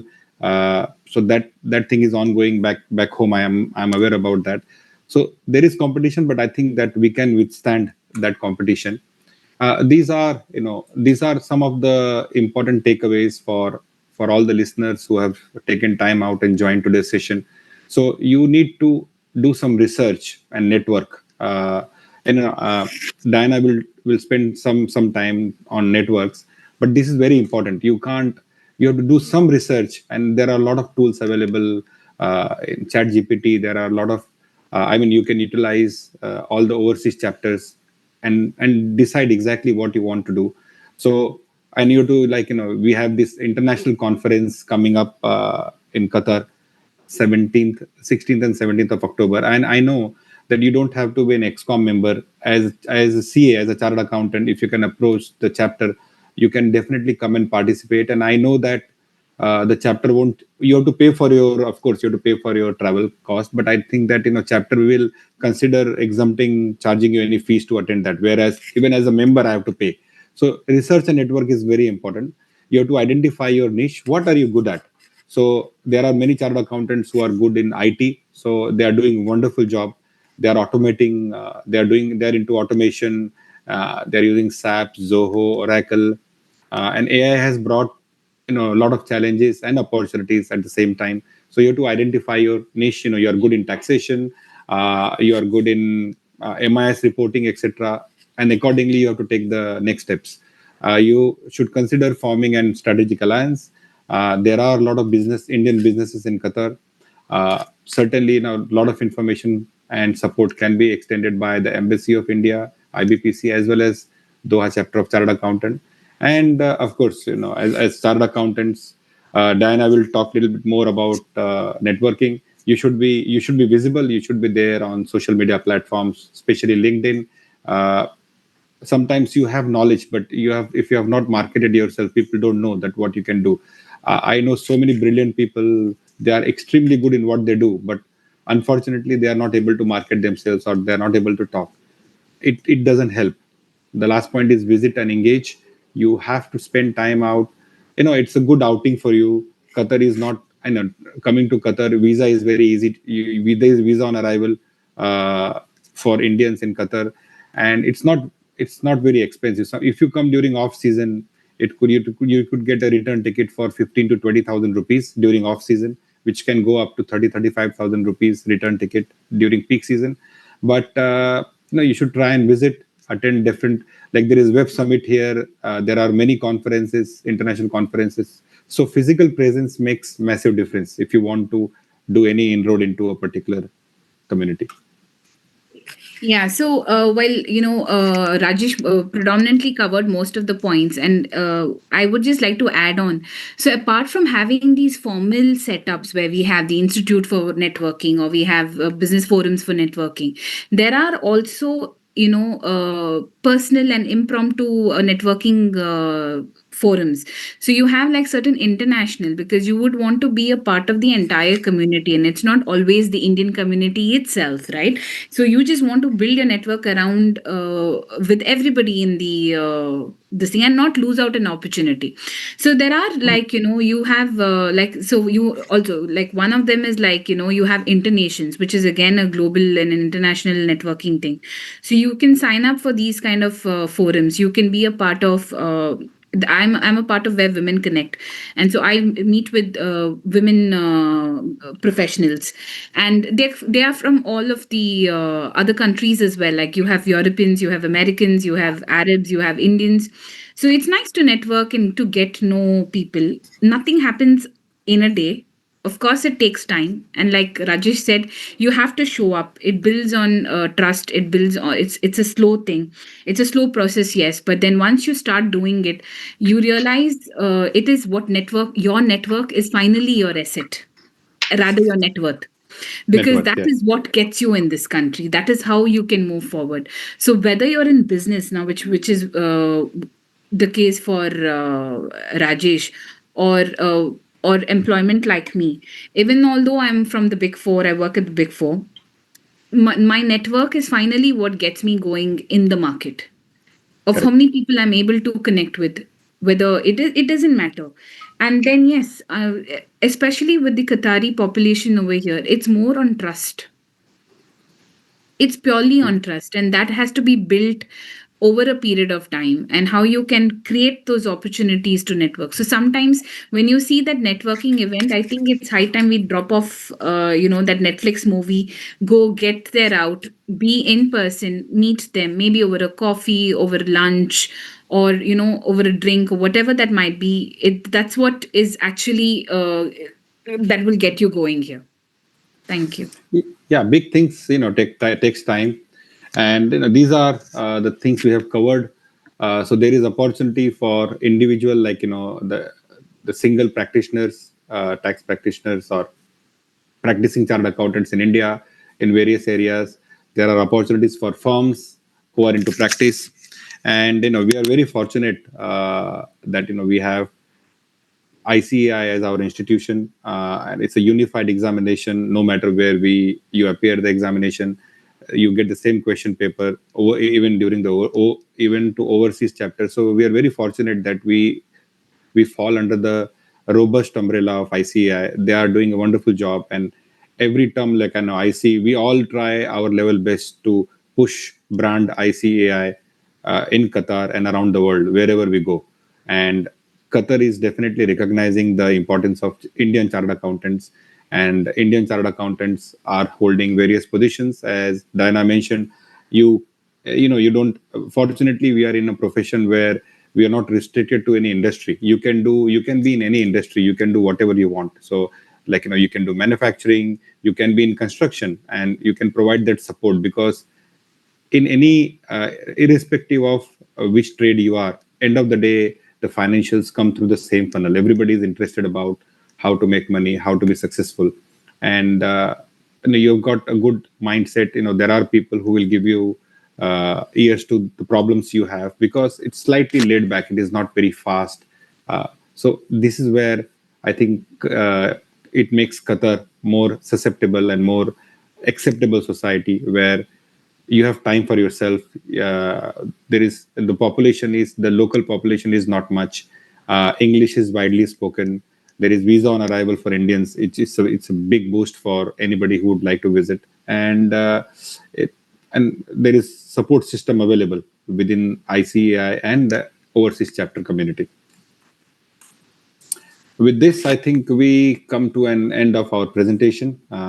We would be happy to take any questions you may have, and even later on, any question comes, you can write to myself and Diana. Will be very happy to answer. And also, of course, Doha chapter of Chartered Accountants is there to support always. So, first of all, a big thanks to our esteemed speakers, CA Diana D'Souza and CA Rajesh Singh, for such Thank you. insightful information and so many things, range of topics that they spoke, the lifestyle in Qatar and the opportunities, the professionals, and also various things about the culture. It's so many things that the participants will know about it, obviously, and looking forward to getting information about the conferences that take place over there, so that the CA members can collaborate, and if they want, they can attend such workshops. Now, there is one question from the participants. Um, are there opportunities in the UAE for CAs? And if yes, what is the best way to reach out to get calls? So I'm assuming this is more from an employment perspective. Employment to get perspective. calls. Yes. Okay. There are a lot of opportunities, I must say. So when I was working in Bangalore when I started my journey, and I applied online, and I did get a call. I applied online. I did get a call, but I would not say that that is the only way. You would have connections, right? A good resume is a must. I'm not going to, mention that, because that goes without saying. Yeah. So one thing is, apart from applying online, if you know people over there, because that is what will also get your CV around. There are there are these companies that basically will help, recruitment companies as well, so you can apply to them as well. Yeah, so that is one of a very good thing. Probably even visiting the country while you are, probably take a holiday there, be there, network with people that you would know. Yeah, try and get an arrange for to be physically present over there. That will also help. Would you want to add anything, Rajesh? No, I think this question is more for UAE. The UAE has its own charm and challenges. I think in terms of opportunity, there are a lot more opportunities in the UAE, but there is stiff competition as well. I'm Of saying that course. competition is there in Qatar as well. Competition will be there in India as well, for that matter. But so we don't feel that we are staying away from India. We feel that we are in India itself. It is much cleaner, much nicer, and we are very close to our friends and family. We keep traveling all the time, and with so many airlines coming to Doha, I think there is, because of competition, the price comes down. So we are able to travel more often to India. So you have to register. You have to register yourself. There are various avenues, and even in Dubai, the best way is to travel. Being a chartered accountants are smart people. You will not become chartered accountant just like that. So that is the best thing about what we do, as what about our profession and our degree. So you have to collaborate. Dubai chapter is one of the vibrant and the biggest chapter of overseas chapters of ICAI. So again, they have got fantastic leadership, and having worked in the XCOM, I know that we strive to help our members, and that is the purpose why the ICAI has formed these overseas chapters, because we want to provide support, because we feel that whatever we can do for our brothers and sisters back home, we will. That is the first way to start. The first way is to Alumni. get the alumni. Yeah, our alumni. So very important to do that. If there is a Qatar specific questions, of course I can talk for another half an hour, and I know that CA Vineet and my friend Vinod is waiting, the dynamic duo of Bahrain chapter.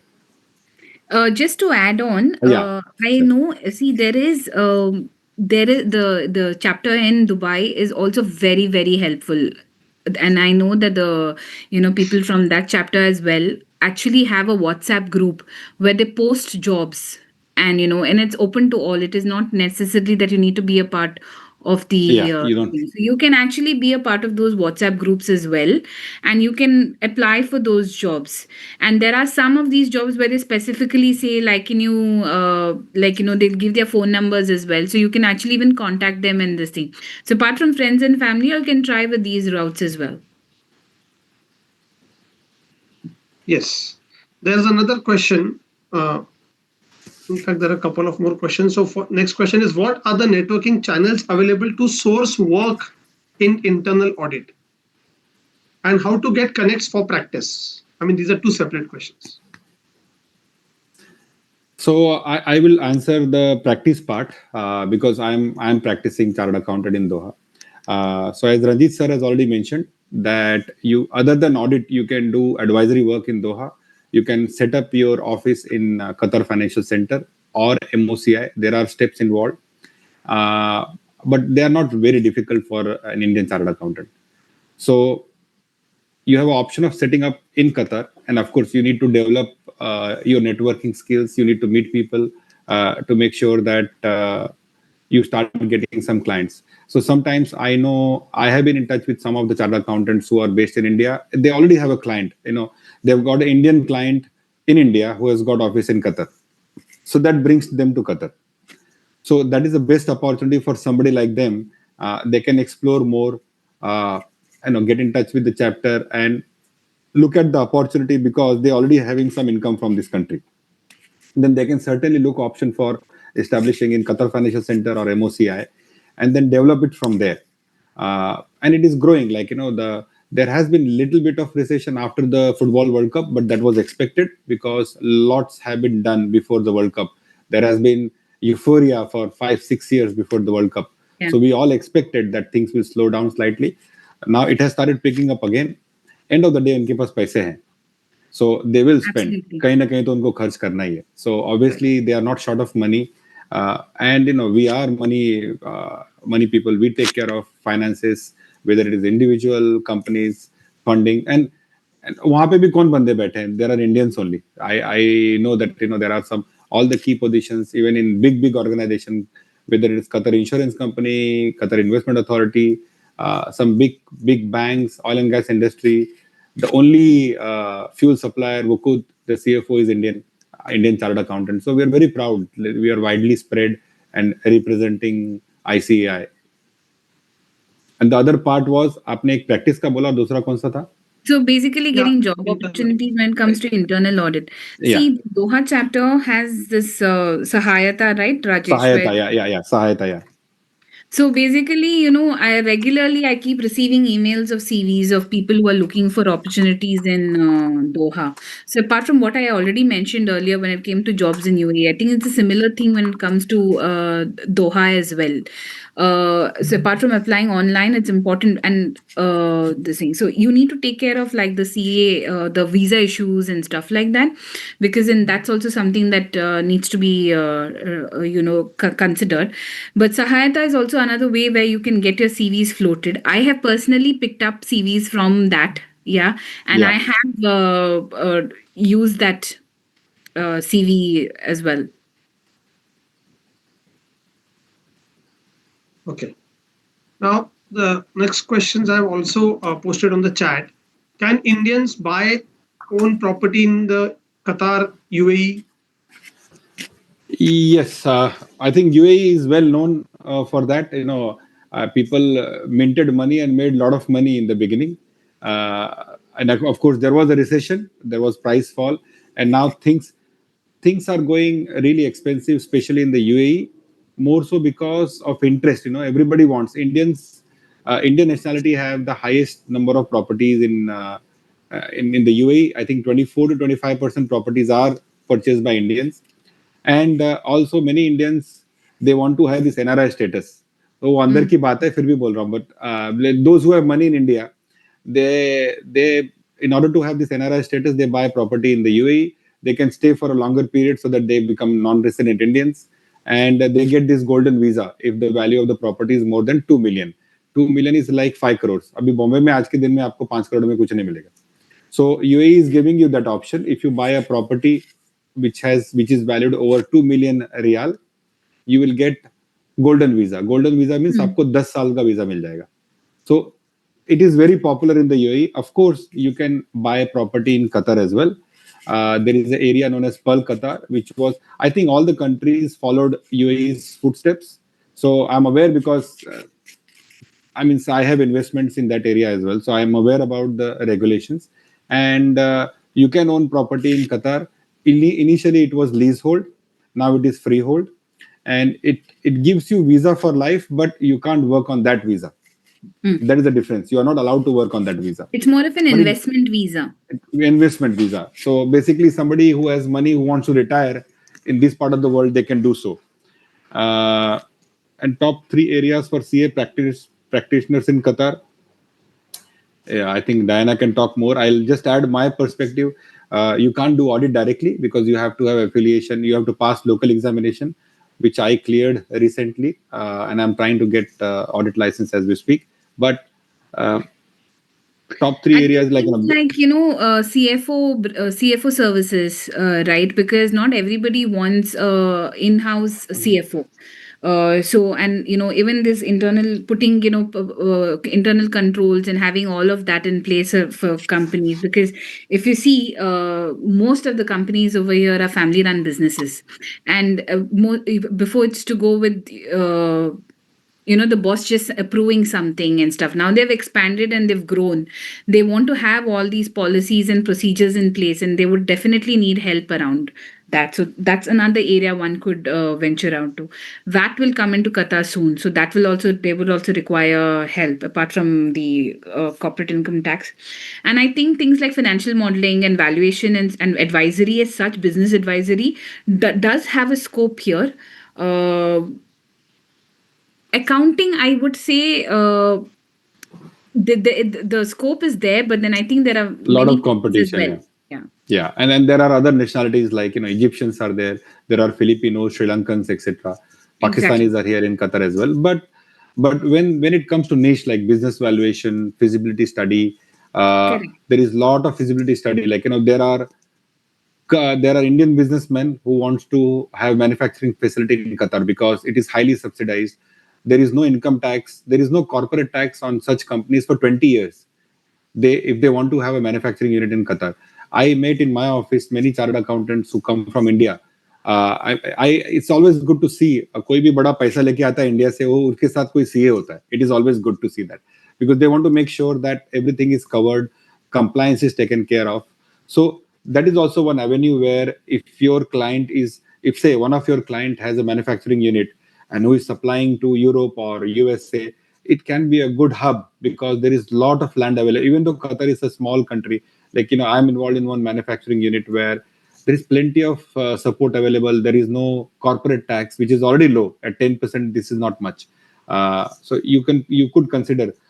So you have to start looking at that. And Pawandipji, I saw one question from you. Like when you want to do networking, the good event is our international conference, which starts with Doha, and then Bahrain, Dubai, Oman, Saudi, everywhere there are. This is one event where all the chapters try to do their best. We have very close knit cooperation between the Middle East chapters. We make sure that we all go to each other's international conference. This is what I would like to highlight to all the members, where take time out and visit these countries. Because not only you'll meet all the fellow chartered accountants under one roof, you can make connections there. You can visit the countries, and the chapter will support. And I mean, if they get in touch with respective chapters, I'm sure they will not charge fees. I don't want to talk about all other chapters, but I think Doha, and I know that Bahrain chapter, and I think all the chapters in the Middle East would be very receptive. इससे बड़ा help और क्या कर सकते हैं कि आप you are welcome you can attend our international conference connection वहां से बनाइए. If you talk about Qatar, there is Web Summit. I see so many people coming. I met there are so many enterprise startups who came to Qatar in Web Summit. You just come to Qatar and just attend these events whereby at least you'll feel the country, you'll know what it is. Because don't make assumptions. We are all chartered accountants. We worked really hard to become chartered accountant in the first place, and we have understanding. We know what we are doing. So just take that step and visit that country where you have to allocate. Like you want to go and stay in Bahrain, it has its own advantages, charms. Qatar has its own diversity, complexity, everything. So Dubai is very appealing to a lot of people.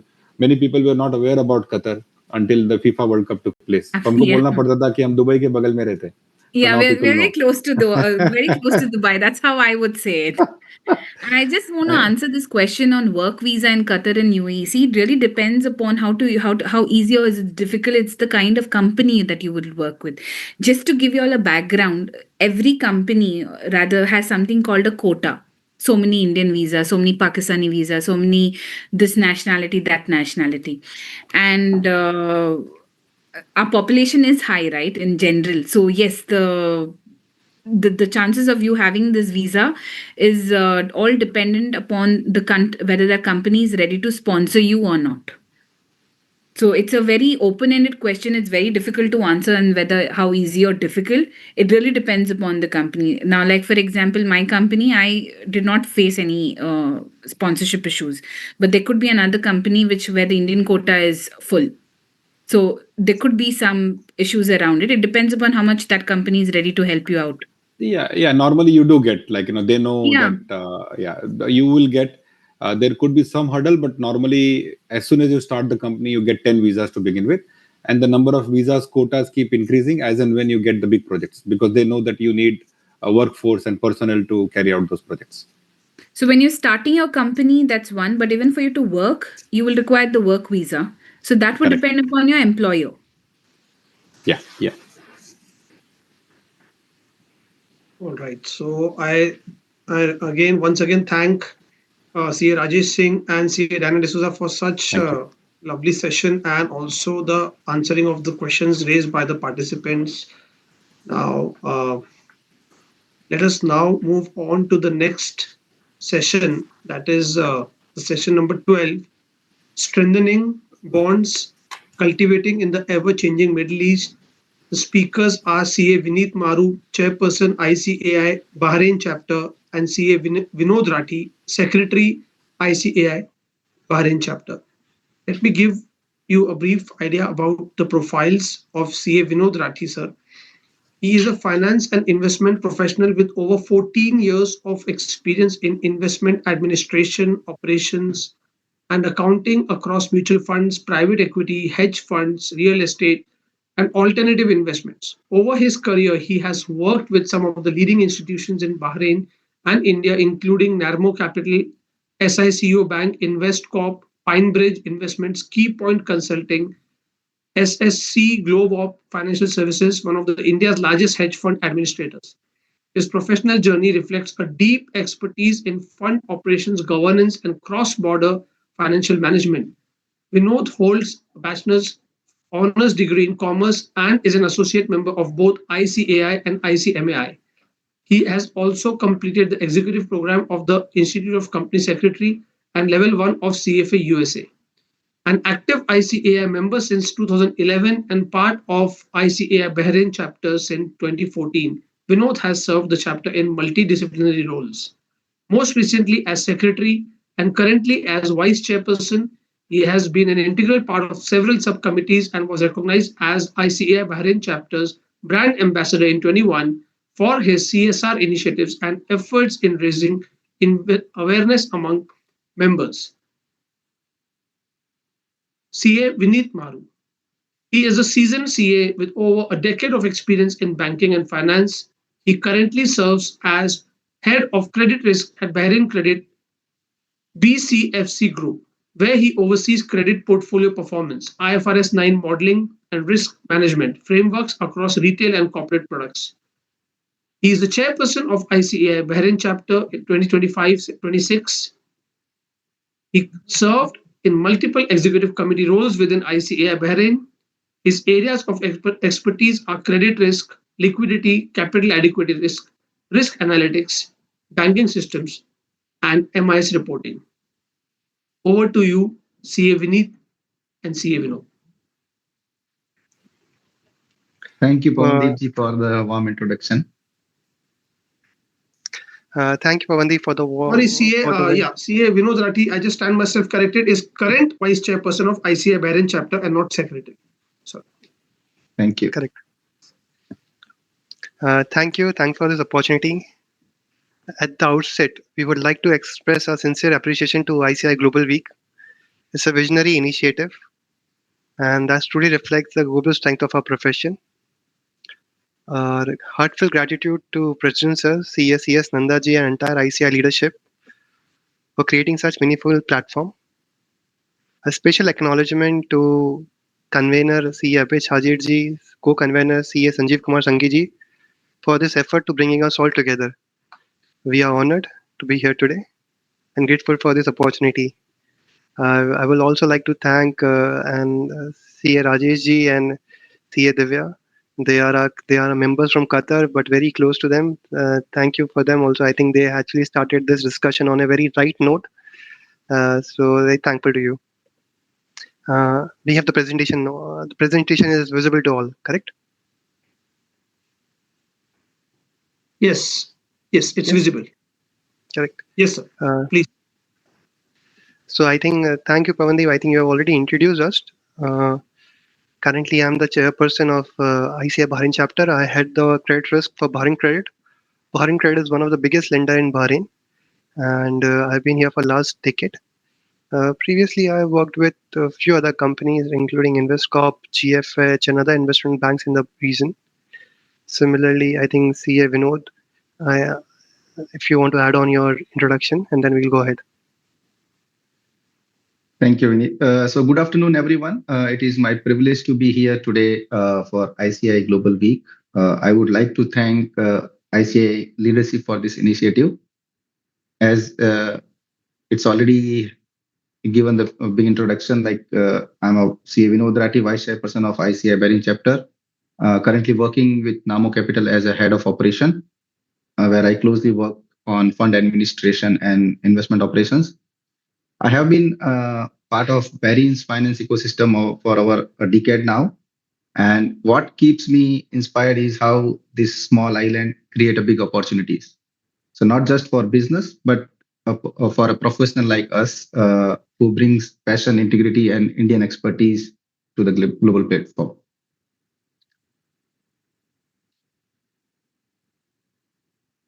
I think just to the viewers, I will just tell one thing. If I ask my viewers that what is the USD to INR rate, so it is around 87, 88. It is one of the highly developed economy. If you ask about pound, it is around 120 rupees for a pound. If you ask for Dubai dirham also, it is around 28, 27 rupees per dirham. But if I ask about BSD is one of the strongest currency in the world. One Bahraini dinar is around 235 Indian rupees. So that's one of the strongest currency, and that's what we are. We are small in size, but in big in vision. Bahrain has continuously is one of the landmark countries in Middle East. It's a small archipelago of island, and on this island we have various industries. The capital city is Manama. The population of the country is 1.5 million. No, this will shock you that 1.5 million. My town or my district have more than that. But when you talk about the GDP, is around 32 billion GDP, and the country ranks among the top GDP per capita. So for many years, we are one of the most successful small island nation stories. We have a very highly diversified expert with more than 40 50 countries who are working in Bahrain. So that shows a very good picture that a lot of it's a place which is very lucrative to foreigners to come and work under. And as it is prevalent across Middle East, the Indian community is the largest expat communities. They represent all the sectors from oil and gas to finance to hospitality to blue collar labor, everything. there is a large Indian community. They have been settling here for last 100 years. So they are businesses who were set up in 1920s, 1930s by Indian businessmen. So that gives a good introduction about what is Bahrain. So if we talk about the major industries, when we think of Bahrain or any Middle East country, the first image that often comes is oil and gas. Yes, that sector plays a major role in these countries' economy. But what truly defines Bahrain today is that how much it has diversified beyond oil. So, in fact, that this small nation has built one of the most balanced and open economies in GCC. Over the last 2 decades, Bahrain has positioned itself as a financial powerhouse, home to lending banks to investment houses like Investcorp, GFH, Seco Bank, Bank ABC. These financial services now contributing more than 20% of the GDP. What is exactly is the way this sector keep reinventing itself, from Islamic finance, asset management to fintech, and now digital banking innovation. Apart from this sector, there is aluminium with Alba, one of the world largest smelters, powering the manufacturing and export story. And then growing logistic and port sector, manufacturing, tourism, hospitality, and emerging ICT and fintech corridor are also the other major sectors in Bahrain.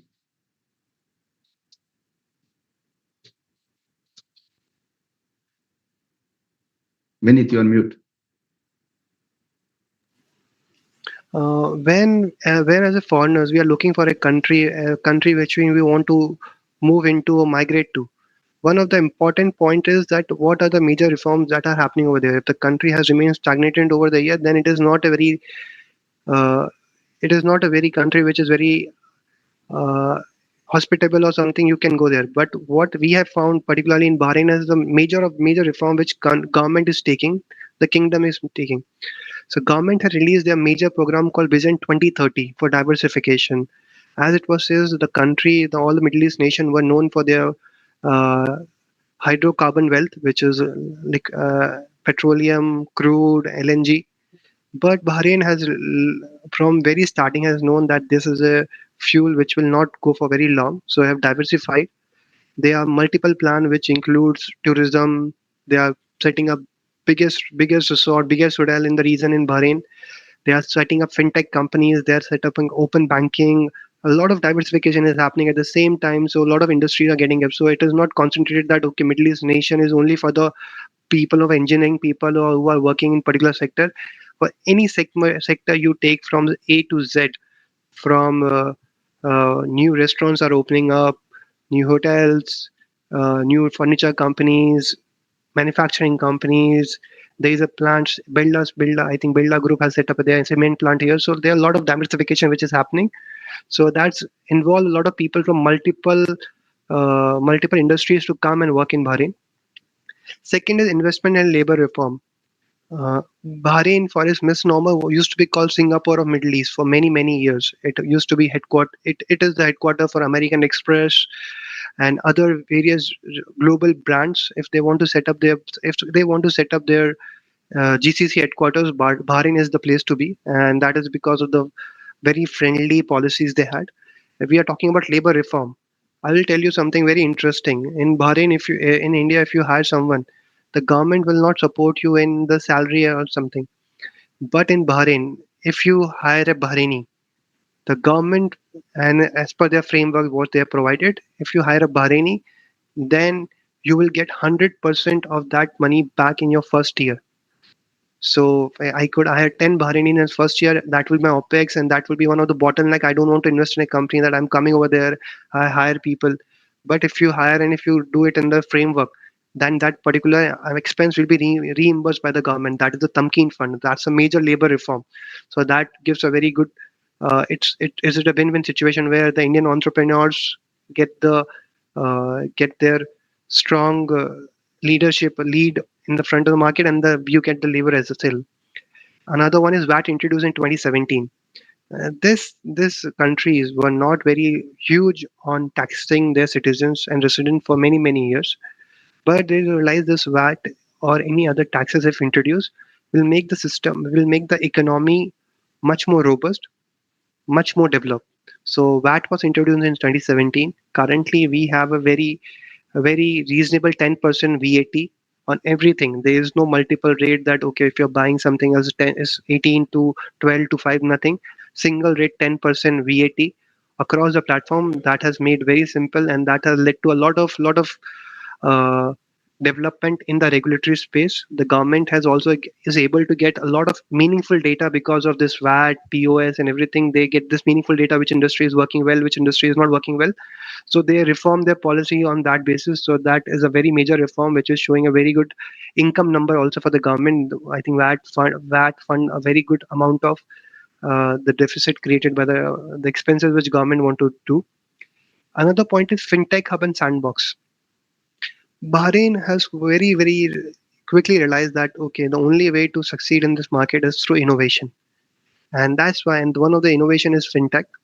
They have opened a sandbox. They have opened an untapped area called Bahrain Bay, which is just an opening where all companies which have any revolutionary technologies uh, on open banking, budgeting, linking your bank to another app.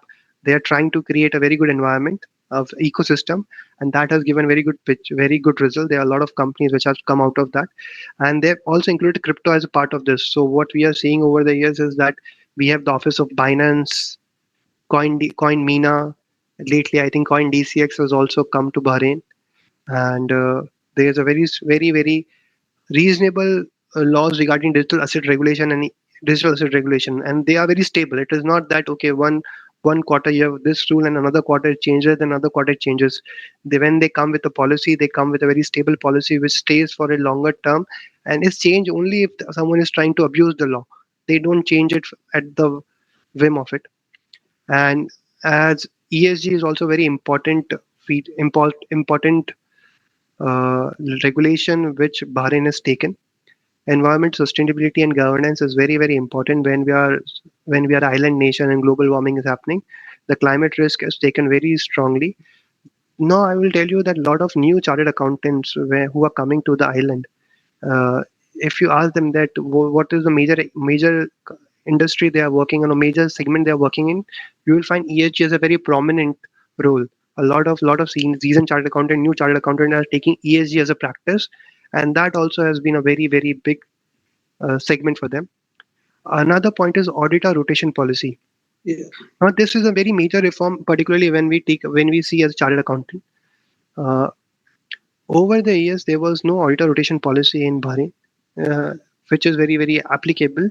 But the government, in their white paper, has said that they will bring an auditor rotation policy. Now, what we will do that okay, they are already set up practices and firm who are working with who are auditing the same company for last 7 years, 8 years, 10 years. But when this auditor rotation policy comes and when they change from one auditor to another auditor, that will create a lot of gap in starting, and those gaps can be filled by Indian chartered accountants. And Indian chartered accountants are one of the most demanded professional, particularly in the audit field.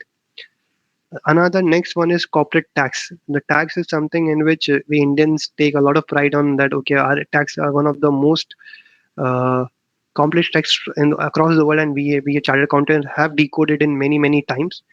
In Bahrain, there is a new white paper on corporate tax. So government will release a tax very soon, and that will again open a lot of opportunities for Indian chartered accountant to practice in tax.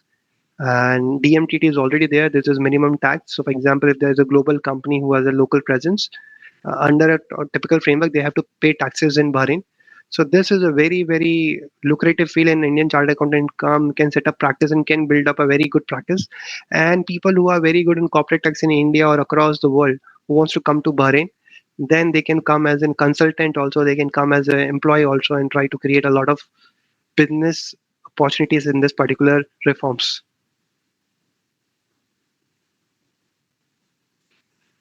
I would also like to add that one very important point: Islamic banking.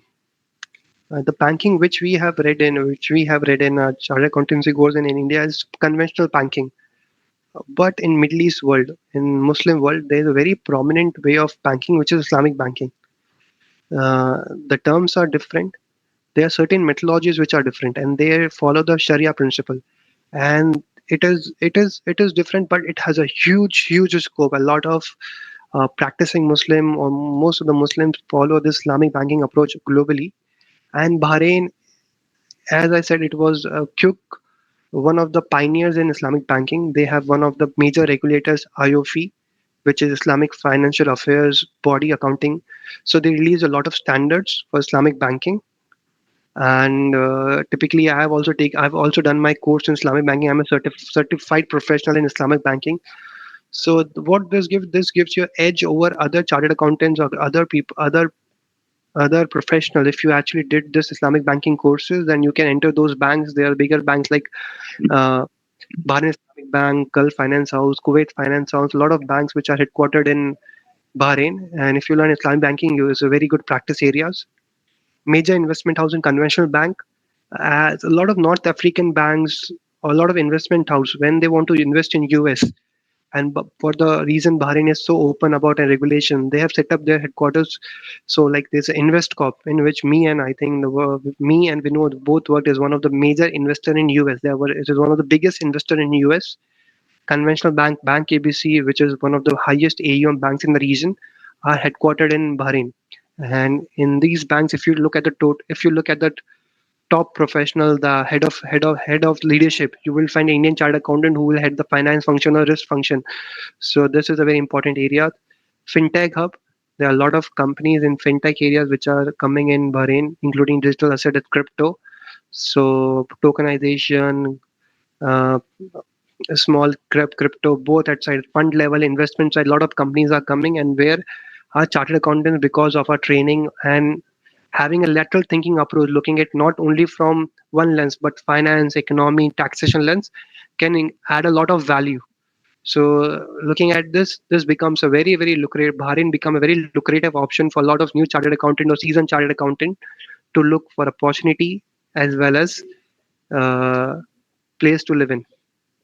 Right, Next slide. sir. I mean, that's just had one question over here Hmm. related to the fintech sector now. Fintech sector in India is regulated very heavily by RBI and the Correct. Securities Exchange, which is a SEBI. Okay, Hmm. and since it is new and a lot of guidelines of SEBI are still being coming, I mean, we have been seeing that RBI also is trying to, like come up with new and new guidelines because we have seen a lot of scams with the fintech in India. The loan Hmm. apps, there have been a lot of loan apps, then there's a lot of been, like these investment scams and all. So could you throw some light as to what stage is the fintech in Bahrain and what exactly are the regulatory how they are evolving, the regulatory mechanisms? See, one of this the regulatory mechanism here is handled by CBB, that is Central Bank of Bahrain, which is RBI equivalent, and they are very receptive of industry's first approach. So what they will not create something that okay, from my side this will limit them. They will first go to the industry and ask them that okay, what is your pain point? So any new regulation come, we will receive the white paper. We will give our points. I am part of my from my bank. I am part of the fintech committee of my bank. We have released one of the major application over there.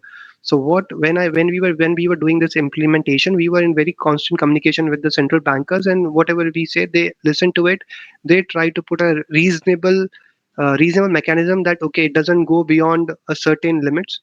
So that really gives a lot of leeway to us. And what they do a very thorough testing of people who are applying through this. So it cannot happen that everyone can come, but they do have their own checks that the person is genuine, the institution is genuine, and they are here for a long term view.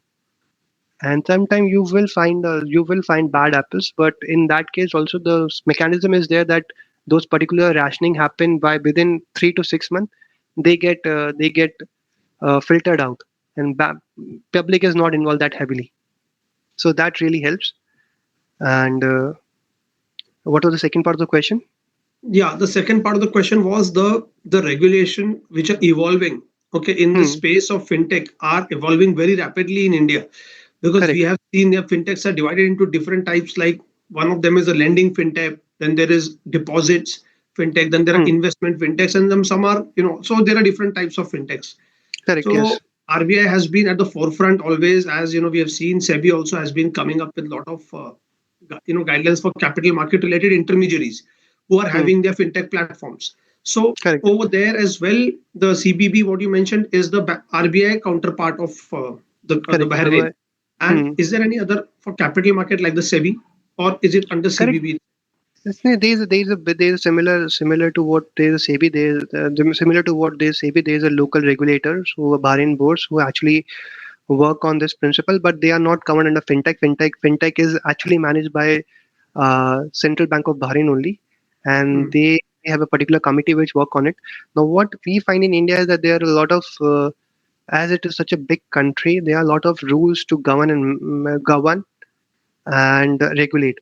But what we have seen in Bahrain, in particular, the reason is the government is much more lenient when about this, and they leave it much more on the fintech companies to work under, and they put a lot of energy in monitoring rather than at the first go. So the rule will be much more easier, but then the monitoring part will be much more stricter. And the we have a benefit that Surveillance yes, monitoring. surveillance monitoring much easier, and then we have the benefit of that. Okay, that whenever you come as a fintech hub and you apply through the central bank, there is a particular area like what we have a gift city, like a certain area which a lot of fintechs are actually concentrated over there. So then there is a strong surveillance over there, and till not so far so good. I think the companies have done very well. uh, we didn't have what we have found that okay, the proper market fit or business market fit, they are business risk, but we have not found a compliance risk or scam risk as of now. Hmm. So robust mechanisms is what the Bahrain and Yeah, robust UAE mechanism. is There is a looking at. yeah. What we are looking at right now. There are a lot of companies. As I was saying, we received a communication through some third party that Coin DCX have tried to set up a entity over here. So they are also looking this as a regional headquarters. Coin Binance, which is the one of the world biggest cryptos. Coin Mina, which is the biggest crypto platform in Middle East region. There are a lot of other crypto funds also who are coming here, to Russian funds who are coming over here. So when they find that the system is very robust, so they are trying to use this as a very Bahrain as a platform to make their Middle East presence very strong. Right. There's another question by Hmm. one of the participants. How to know about offshoring opportunities from Qatar to India? And I guess this would be in the context of accounting offshoring, accounts So it outsourcing. means that it what I understand the question that we have accounting job and then we give it to Indian Yes. CA counterpart. Yeah, I See, guess a lot of CA firms are doing already that work, for correct. Oman-based companies as well. So, No, no, that's true. See, wherever there is a difference of arbitrage, there is an arbitrage in the employee cost or something. This will always be prevalent. And similar, what we see in Bahrain is also very clear that the cost of labor is much more higher than what is prevalent in India. So a lot of works goes from Bahrain to India, but that can only happen when you understand the local nuances very well. That won't happen that okay, there's a portal that okay, I need work in India and then come and go.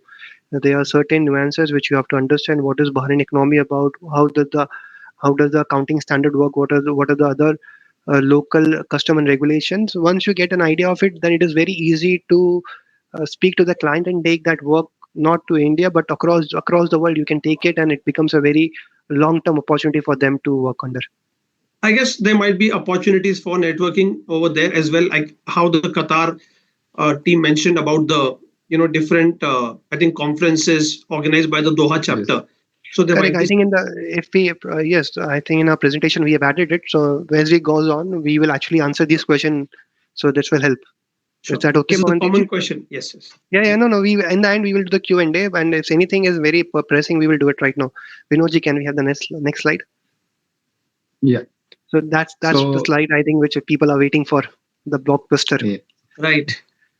yeah. So basically, yeah, as Vinit said, the people are excited about this slide more. That what are the career opportunity for Indian chartered accountants in Bahrain?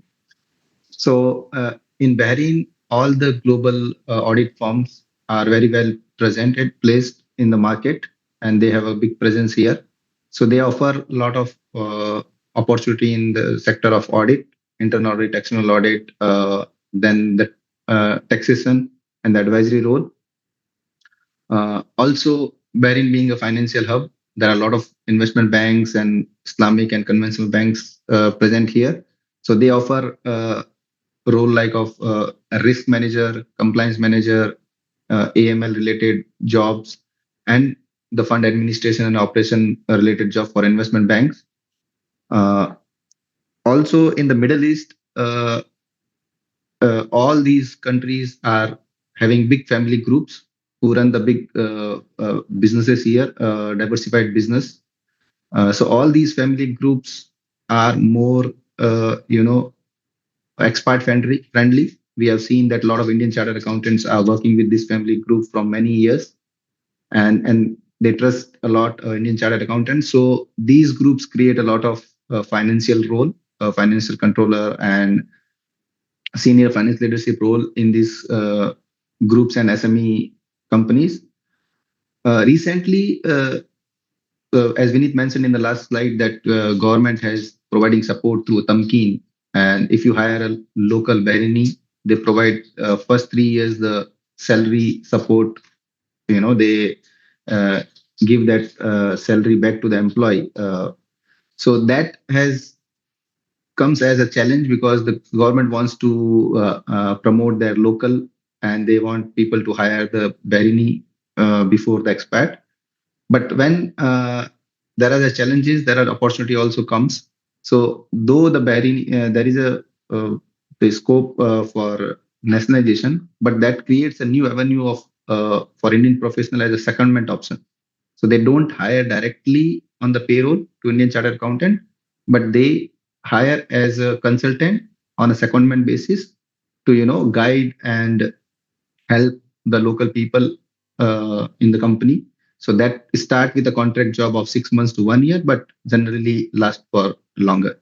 So these are the major job opportunities available in the country. And the second option is to so while Bahrain offers wonderful employment opportunity, it also open doors for entrepreneurship and consulting.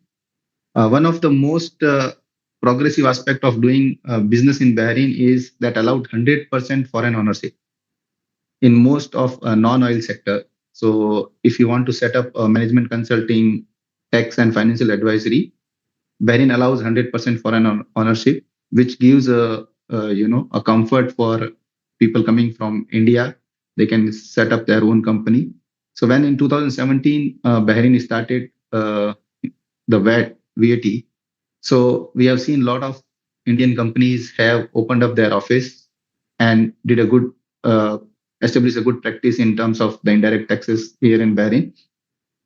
Also, Bahrain, it's just a causeway away from Saudi market, so it's provide a gateway to Saudi market. So being a liberal in giving the ownership 100% ownership for these type of companies, people start their journey from Bahrain and they expand their presence in Saudi and the wider GCC market. So they provide the cross-border advisory and Islamic finance consulting and other related consulting throughout the Saudi and as well as GCC countries. So uh, with these opportunities, there are some challenges like for audit firm or a bookkeeping. If you want to start a bookkeeping company, you still need a local partner to support and local partner to support. So also in last session, also Rajesh ji and CA Dina mentioned about the culture part. This is also a very key part in Bahrain as well. So cultural understanding is a key and relationship here to grow the business in Bahrain. So, but once you earn the trust, Bahrain gives you incredible stability and recognition in the region. So these are the job and the consulting opportunity available in Bahrain.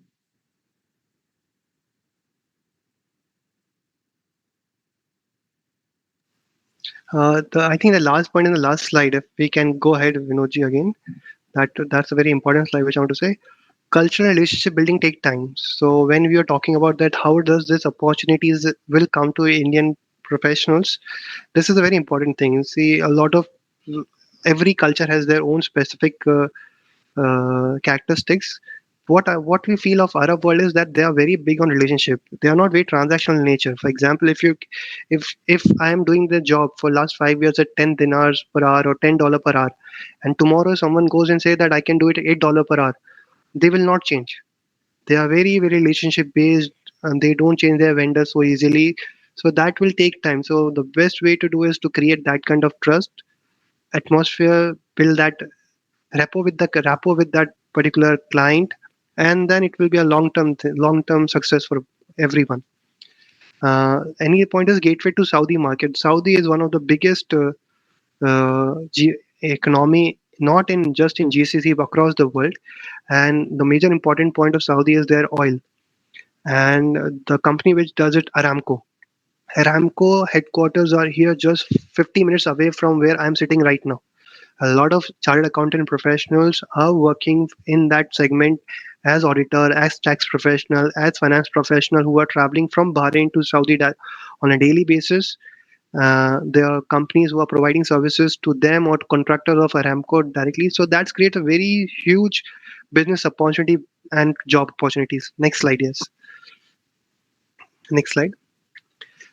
Now, when we talk of Middle East, the geopolitical perspective is also very important, and there I can say it very proudly that I've been here in this country for last decade, and I faced none. It is one of the safest country I've been to, and I've been to many, I think more than 15 countries, where I find Bahrain to be home very very safe. There's a strong U.S. Navy presence that actually insulate the island from any kind of external attack. The good thing is that the Indian embassy and the relationship of Bahrain to India is very, very at their prime. We had foreign ministers H. Shankarji who came last year, and it was an amazing collaboration between the Indian embassy and the local government. So again, that really works very well.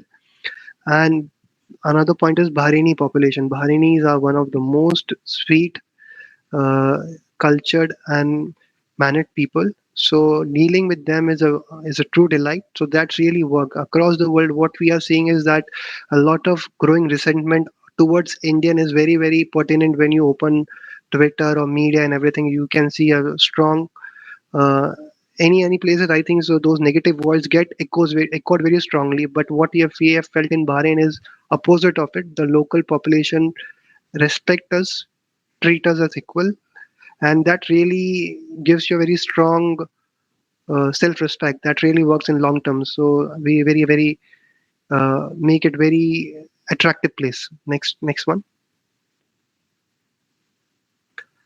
Lifestyle and cost of living. Now that is a slide which I really want to touch on.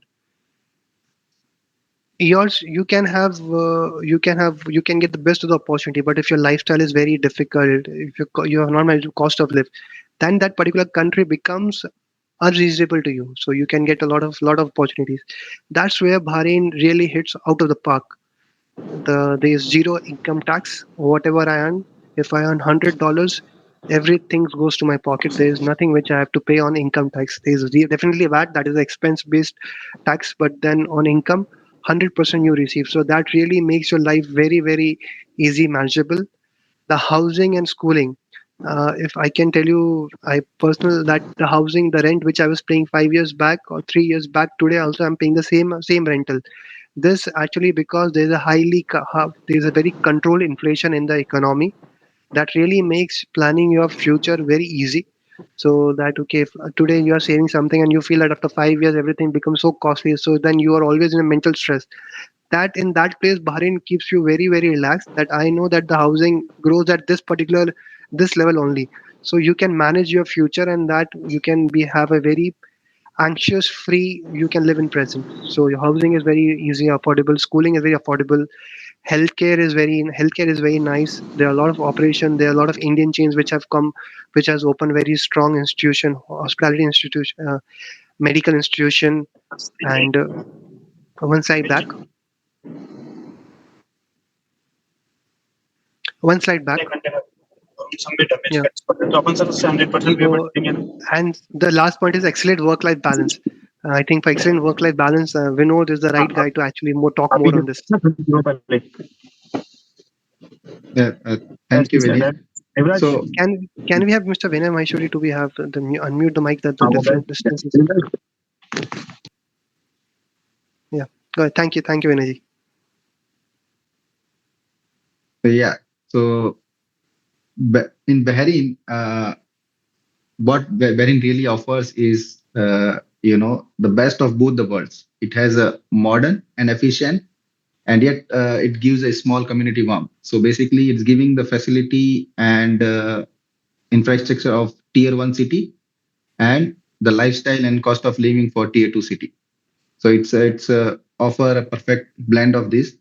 Uh, and most of the people who come to Bahrain, they come for like 1 or 2 years. But after spending 2 years, people have spent 40 years, 30 years, 20 years. So most of the people came for 2 years, now settled in Bahrain from many years. The reason is there is excellent work-life balance. The generally people work from 9 to 5 or 8 to 4 or 7 to 3. So this is the kind of working hours in Bahrain, and it takes hardly 10 to 15 minutes to reach home. So from office to home, home to office, it is very convenient. And so even in the weekdays, people get a lot of time to spend time with family, friends, and pursue their passion. If they are liking sports, music, anything, they have a lot of time to work on those areas. The cost of living compared to other Middle East region, the Bahrain is, as Vinit said, the inflation is very well controlled. So the housing, schooling, healthcare, good quality with less expensive. So this is what really makes Bahrain special, as it's a community life. So in the community which where me and Vinith stays, we have around 250 plus Indian staying in the one community. So we celebrate all the festivals, we celebrate, we play sports together, we do a lot of activities together. So you feel like you are in India only. So you don't feel away from home. And so, personally, I believe this balance of opportunity and lifestyle, family happiness, it's what keeps us motivated to live here. Uh, so we both are here from last 10 years. It's not like we did not get opportunity to move out of Bahrain and any other countries, but this excellent work-life balance, keep us motivated to stay in this region, in this country. Also, another I would like to give example, like if you see our executive committee members, most of all the members are uh, employed uh, people. So still with the job, they are able to manage the time to serve the society, and that flexibility Bahrain work-life balance gives to pursue your passion, pursue your interest to serve the society. So that is what Bahrain offers in terms of lifestyle and work-life balance. Yes, adding on to Vinod's point, like see, if we are coming outside India, the homesickness is a very important point. That after a few days, a lot of people will feel homesick, and actually, Bahrain does the opposite. It makes you so used to the place that you people who can retire, that at the end of retirement also they are not going back to India. They have accumulated a big corpus that they can actually they can fund a very big palace, amazing lifestyle in gated communities and everything, but they still prefer to live in Bahrain, and speaks a volume that how livable the country is. Next slide. So now, what does it takes to truly succeed in Bahrain? Obviously, continuous learning and upskilling is required everywhere, wherever we are in the world. It is a must to learn something new, whatever is coming, and getting the local certification. Like Vinit mentioned that Bahrain is a major hub for Islamic finance, and he has already taken the certificate for Islamic banking professional. So these kind of certification and the global degrees like CPA, CFA also add the value. But the main formula to succeed in this region is networking and community involvement, because whatever opportunity comes in Bahrain, it comes through your networks. So generally, it doesn't come to the HR portal or through a recruitment agency. It comes through your network. When people have a vacancy in their companies, they reach out to this friends group, and they reach out personally to the people they know, and it gets filled quickly. So the networking plays a very important role to succeed in Bahrain. And also learning local languages, not fluent, but at least you learn the greetings in Arabic, understand the local custom, respect the culture. It goes a long way to build the trust. So once you have that trust, as we talked about earlier, so the network and trust gives you a very good opportunity to succeed in Bahrain. And it says that Bahrain reward those who grow with gratitude. So these are the major points to succeed in Bahrain. Absolutely true. What Vinod said, absolutely true. Most of the jobs which I got or what Vinod got were through network only. Hardly it happens that you can apply on LinkedIn or any portal and try to get a job. Is hardly you get the contact back. But if you try, if most of your seniors or people who know your network will try to reach out to you, and then it happens. Now, I will talk about this particular slide in very detail. I think that is something very important. I'm part of the chapter for last 10 years. Vinod is part of the chapter for last 10 years. There's a lot of Indian professionals, particularly young professionals, seasoned professionals, also 3 to 5 year experience, 10-year experience, who are coming to Bahrain. Coming to new country is can be very overwhelming. There are a lot of things to look into, from housing, how to remit monies, school education, all this thing. What we do as the ICI Bahrain, we give a very detailed guidance to the relocating member. Anyone who is coming to Bahrain, we provide them, okay, you can live in this area, you can go to this school, you can order, if you're vegetarian, you can go to these shops, these stores.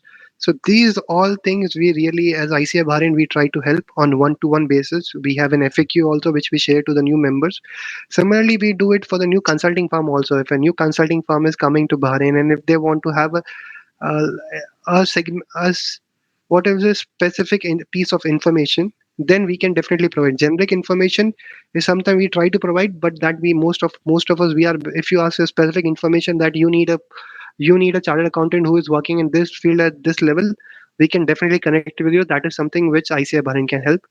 What we do is career mentorship and networking through regular event.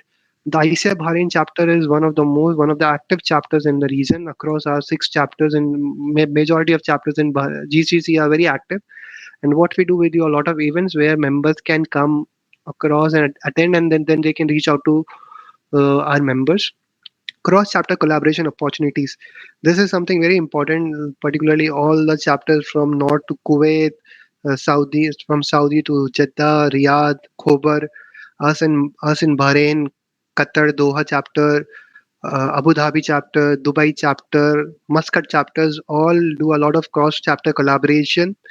And do our annual conferences in which we go to each other, and we have create a very strong knit community.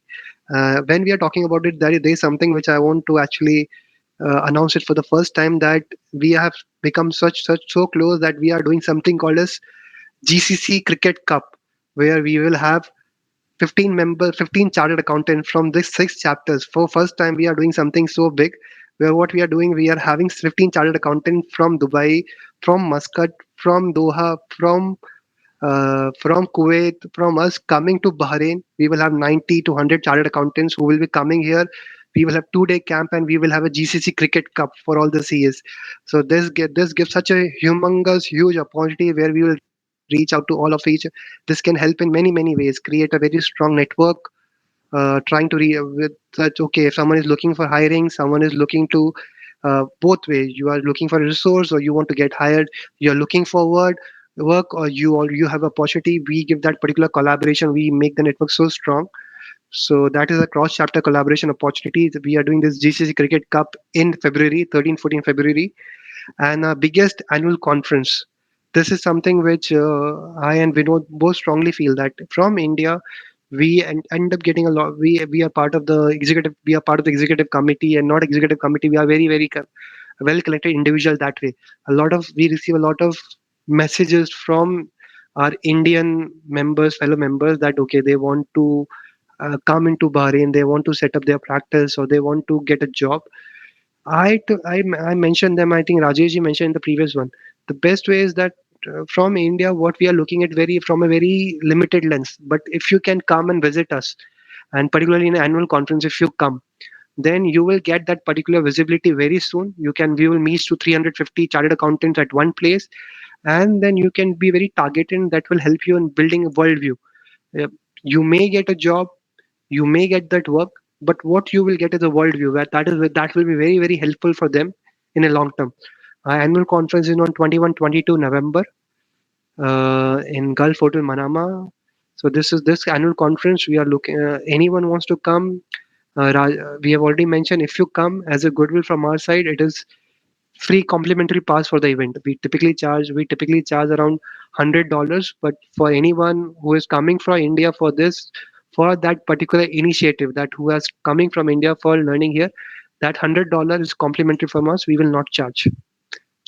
That's our presentation. We have taken 50 minutes, and I think next slide we just want to open to Q&A, and we'll answer targeted questions. First of all, on Thank you, behalf of thank you, ICAI, Raman, for this. Yeah. yes, Yeah. on behalf of ICAI, I would like to thank CA Vinod Rathi and CA Vinit Maru for such insightful and such elaborate presentation related to the Bahrain chapter and the opportunities that exist. Okay, now, there's one question. Any list of practicing chartered accountant firms' contact details would be available? Is one question. We cannot provide the list particularly, but if they have anything particular, we can connect you with few of our membership companies and all this thing. They can reach out to us personally, and then we can connect them. But data sharing is something which we don't do at direct level. Okay. Okay. So one thing I wanted to ask actually, I was waiting for your presentation to end. I asked you in between, and I'm sorry for that actually to interrupt you. No, Related Pawandev, to I the think fintech thing, that's because I am basically a faculty at Symbiosis. I teach a lot of institutes as a visiting faculty over here. Now in India, yes. fintech is a rage nowadays. Hmm. Okay, and a lot of regulations and things are there. So I also am writing a book on fintech, which will be Hmm. like launched maybe by March next year, because of a lot of things. So I just wanted to understand, as you mentioned about these things, like the financial technology, in like our institute has also developed CA GPT also for the Correct. members, and Yes. institute has also taken a lot of initiatives for the AI. AI Hmm. committee is already there. So, Correct. what are the? I mean, is there anything happening on that front over there? I mean, in terms of these things, something No, like no. See, AI is happening at a two level. I will break your question in multiple part, and I think yeah. Vinod I is think also it when was a one of too it. big question. Yeah, yeah. You can answer it. I will break. I will start from the first is fintech. So fintech again, multiple points that okay, how the fintech industry is coming.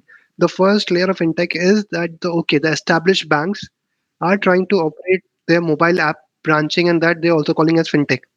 So majority of bank has a retail segment. They're open their application, which is doing the okay. If you want to open a bank account through application only, that is also happening. That was fintech 1.0, which has already happened 3-4 years ago, Mm, 4-5 years ago. Now, second part was lending application. That okay, mm, if you want a quick microfinancing, similar to what we have in India, certain companies, okay, you go over there, you put your credit score, and then they will tell you a balance that you can get this much of loan at this rate.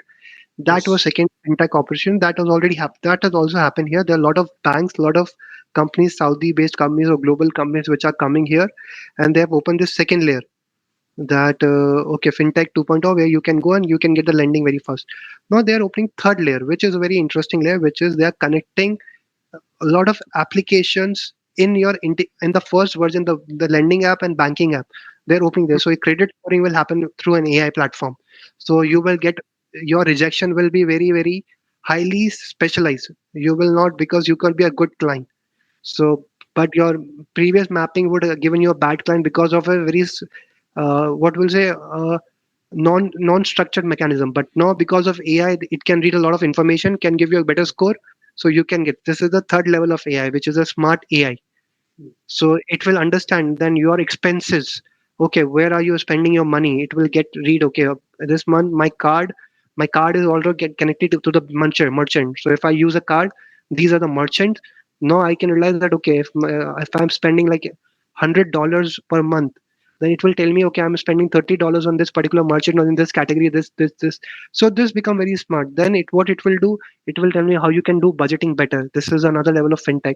So these have multiple layers. This is, I'm talking about it at a retail level. At a banking level, also there are a lot of there's core banking. In fund admin, there's a lot of softwares. There's software, very popular software. I'm not taking the name, but these, they are entering into a lot of AI generated. They are trying to use a lot of fintech spaces, and they are trying to reduce the gaps, Right. because a lot of financial institution of fintech companies, what happened that their treasury is coming from one system, their accounting is coming from one system, and core banking coming from the system. When you try to manage the three system, you find a lot of gaps, and it takes a lot of the translation error is so huge. Mm. But a lot of fintech companies are coming under this enterprise level, that this particular gap remains smaller. And I think so in your, I hope so in your symbiosis, I think this is a very important point where institutions are looking at. Right.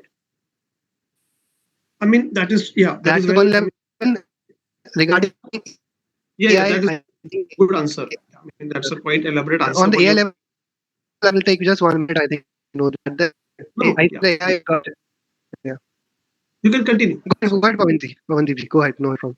No, no, you can continue. No, You no, were and saying AI something. part, I think the chapter, yeah, the institute has taken a very, very strong mechanism. The CHGPT is a very, very strong initiative. We really love it. And regarding the AI, also AI and ICI has become a quite a phenomena. Or it has already conducted a lot of session, and we have also invited the AI and ICI community to come to Bahrain and learn AI. We wanted to be we wanted to be learning AI very soon. Yes, yes. I am a part of the FDP that was Hmm. conducted in the Center of Excellence, Hyderabad, on Hmm. 3rd, 4th, 5th Jan. So, yeah, I mean, because of paucity of time, I could not give my time. But otherwise, yeah, there are a lot of, workshops being conducted. And the moment the workshop is announced, the workshop is getting full. That is the, Uh, at every branch, that is I the learning, the hunger for learning for the AI tools is immense. Vin- Vinod is the leader of AI from our chapter committee, and he leads a lot of initiative. Vinod can also tell the same story. Sure, sure. So that was a question. Then another area of question. Just let me check. I think networking you have already mentioned, and we already discussed about fintech. One question was related to the something like the offshoring opportunities you mentioned, the GCC, as you're organizing the GCC. So now, which are the areas predominantly in which the outsourcing opportunities, apart from accounting, as we know, a lot of accounting works gets outsourced. So apart from accounting, is there any other area that also uh, that work which the firms over here can collaborate or possibly look forward to, like So, payroll? I mean, yeah, sorry. yeah, so basically, currently, what kind of opportunity the US and UK market provides, it will take some time for Middle East region to come to that level, because and in Europe and UK there are a lot of taxation compliance requirements are there, and Right, being the employment cost is very high, they outsource work to India. But right, in Middle East country, right now there is only one part, indirect tax is coming into play. The corporate tax is still under discussion, and it will come, gradually. right, So currently only the big companies are come under these type of regulations, and still the mentality here in the region, they want people to see face to face. They want people to come here and work with them. So what currently the companies they are doing is, the current consulting company who are locally set based here, they keep some resources locally and they tie up with Indian uh, firms to outsource some of their work in the back office. So they outsource not only accounting, they outsource taxation work, they outsource even the feasibility and the advisory related things. So they be the face here, go to the market, bring the client, and then get the work done from the people from India.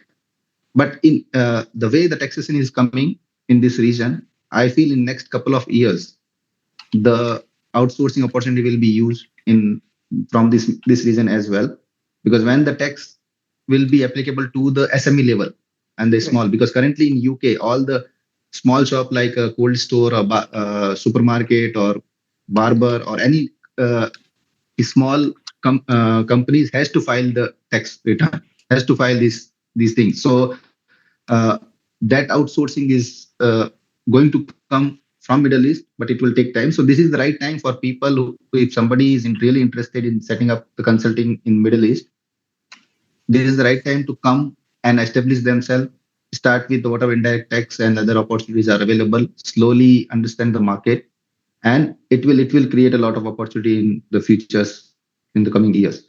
That is my view.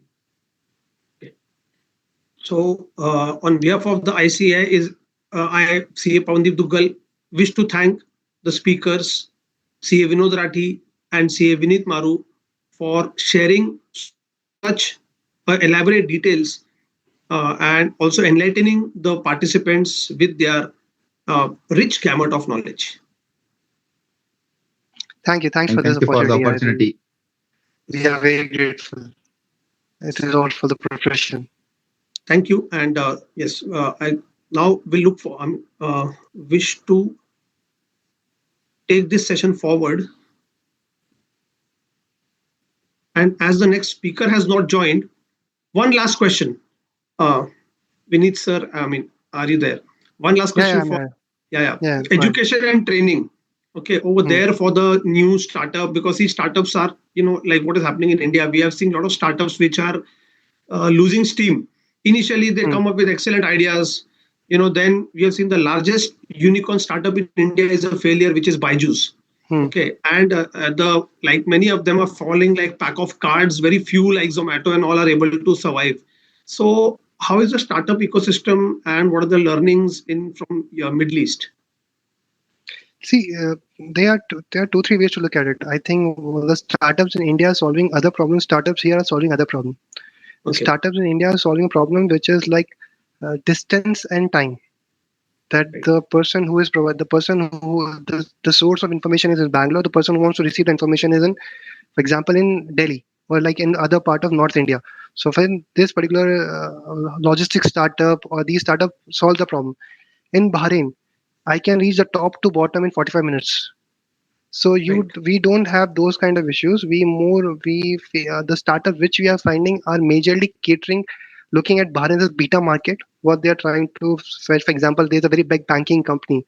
What they are looking, they have, if they want to create a new application or their new application for money transfer or any this, then what they will do, they will come to Bahrain, use this as a beta market, try to test their product, do first kind of feasibility, and once they get the critical mass and they feel that the product is very good, then they will go to bigger economies like Egypt or Saudi or to wider GCC. So we see that as a common pattern. There's a lot of application. There are application, for example, food delivery apps are there, taxi apps are there, uh, right. enterprise AIs are there. So all are there and are there. They are doing very very well. Again, these again are very competitive spaces because one come and another come with a better offer, better pricing, and then they get then they compete on any unique special USPs, and the person who actually last man standing is someone who actually tolerate it much better or get understand the customer behavior much better. But big failures we have not seen as of now. They are mostly that at a small level. There it is a beta market. When they go to bigger market, then it happens. So Okay. I will add Also, one point here.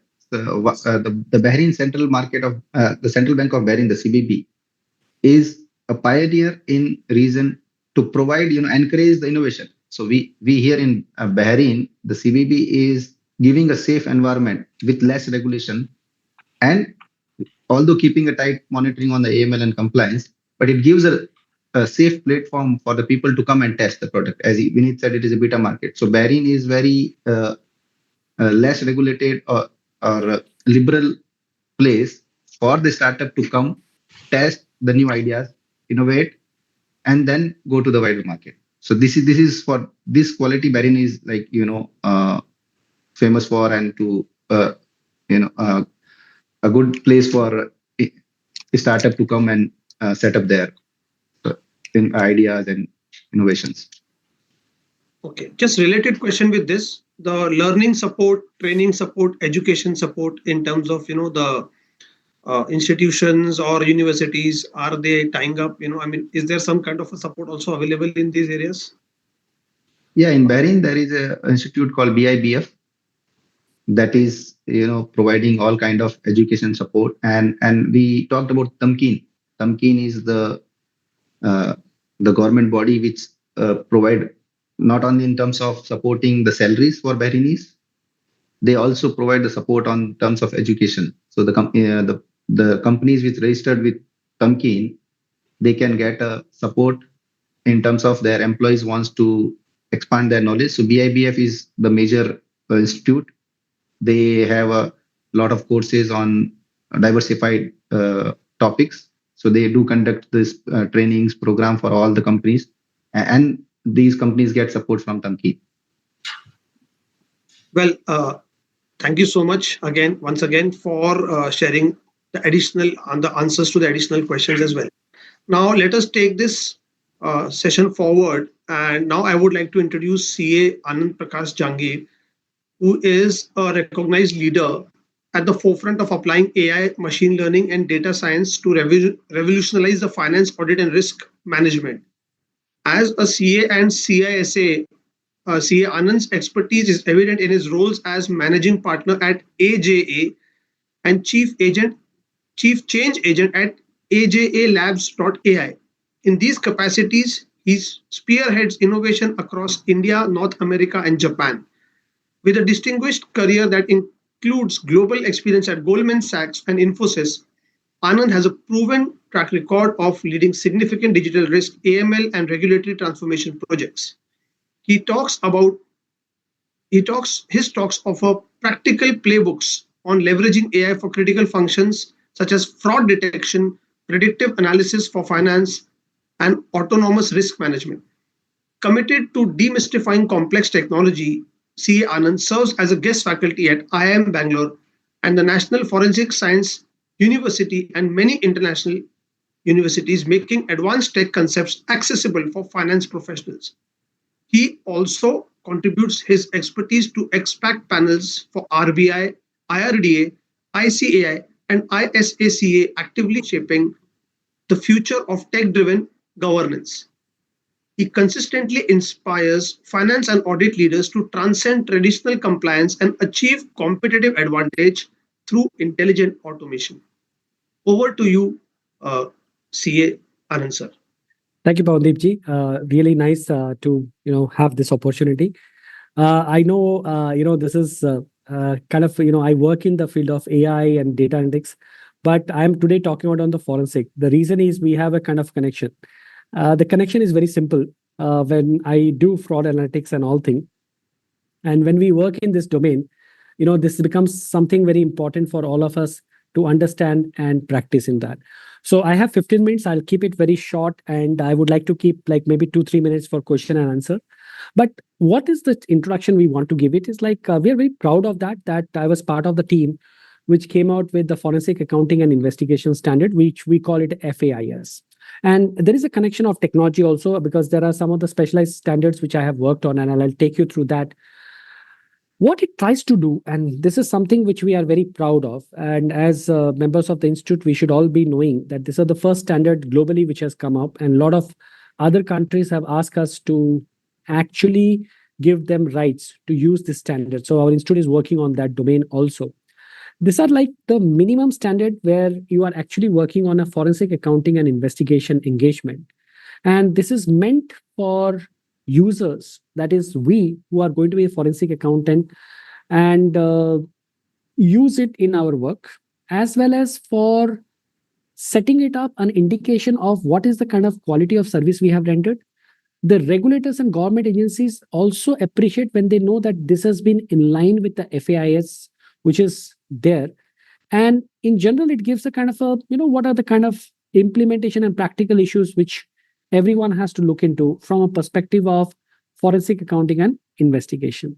Now, as always happen, the standards are principle based. So it's actually give a kind of, a good scope for professional judgment. And it has been mandatory now by the council for us. So it's something which we are talking about. I will not go too much into this here because I'll just directly talk about what are the standards and why we should be knowing about that. 15 minutes, I will actually just try to give an introduction, and so that all of you are aware of that, you understand what it is, how it is taken care of. We have divided the standards into 100, 200, 300, 400, and 500 series, which is in line with all the standards which are issued by our institute. Now, friends, here, this is something which we need to understand. The 100 series is all about standards of key concept. Now, what are the key concept? But before I go into that, I hope a lot of you also understand that there are a lot of key concepts which our members are not aware of, or they are not in the line.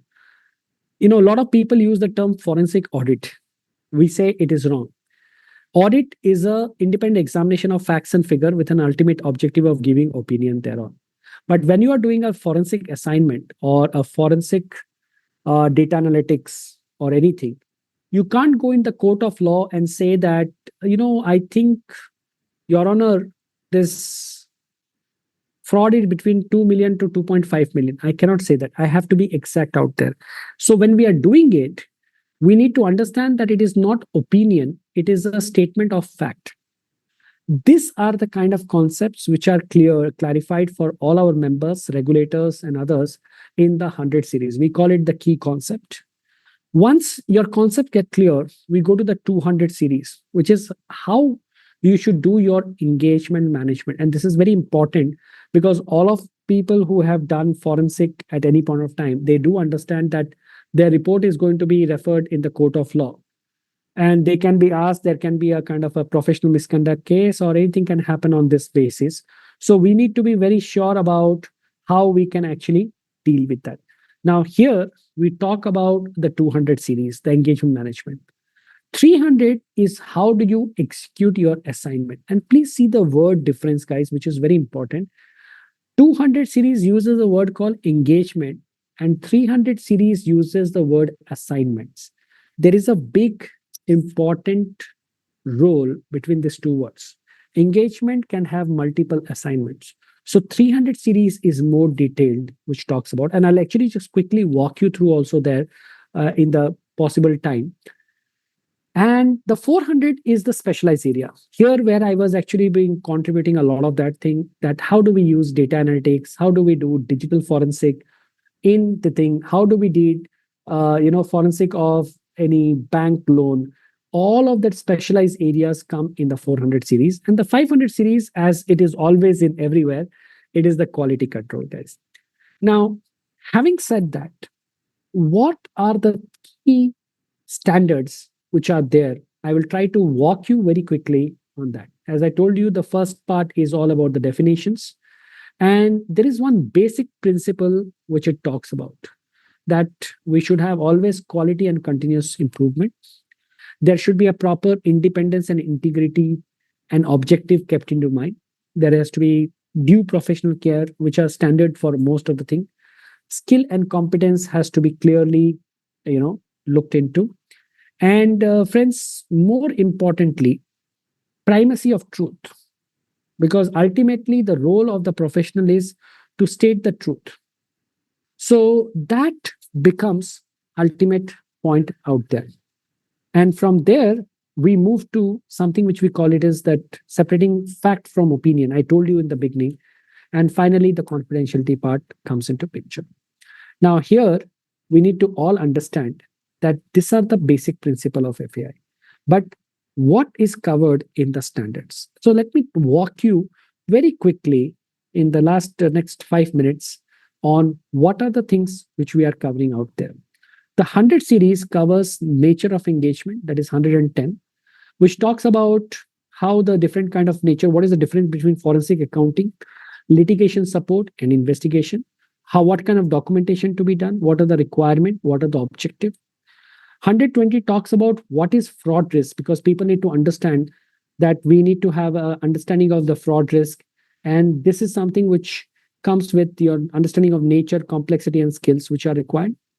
Then the understanding of laws and regulations, that how we need to understand in engagement what we are doing, is it mandated as per the relevant law. 140 is the most important one, because here we talk about applying hypothesis. Every forensic engagement has something which we call it as understanding or applying the hypothesis. So are we able to apply the hypothesis correctly?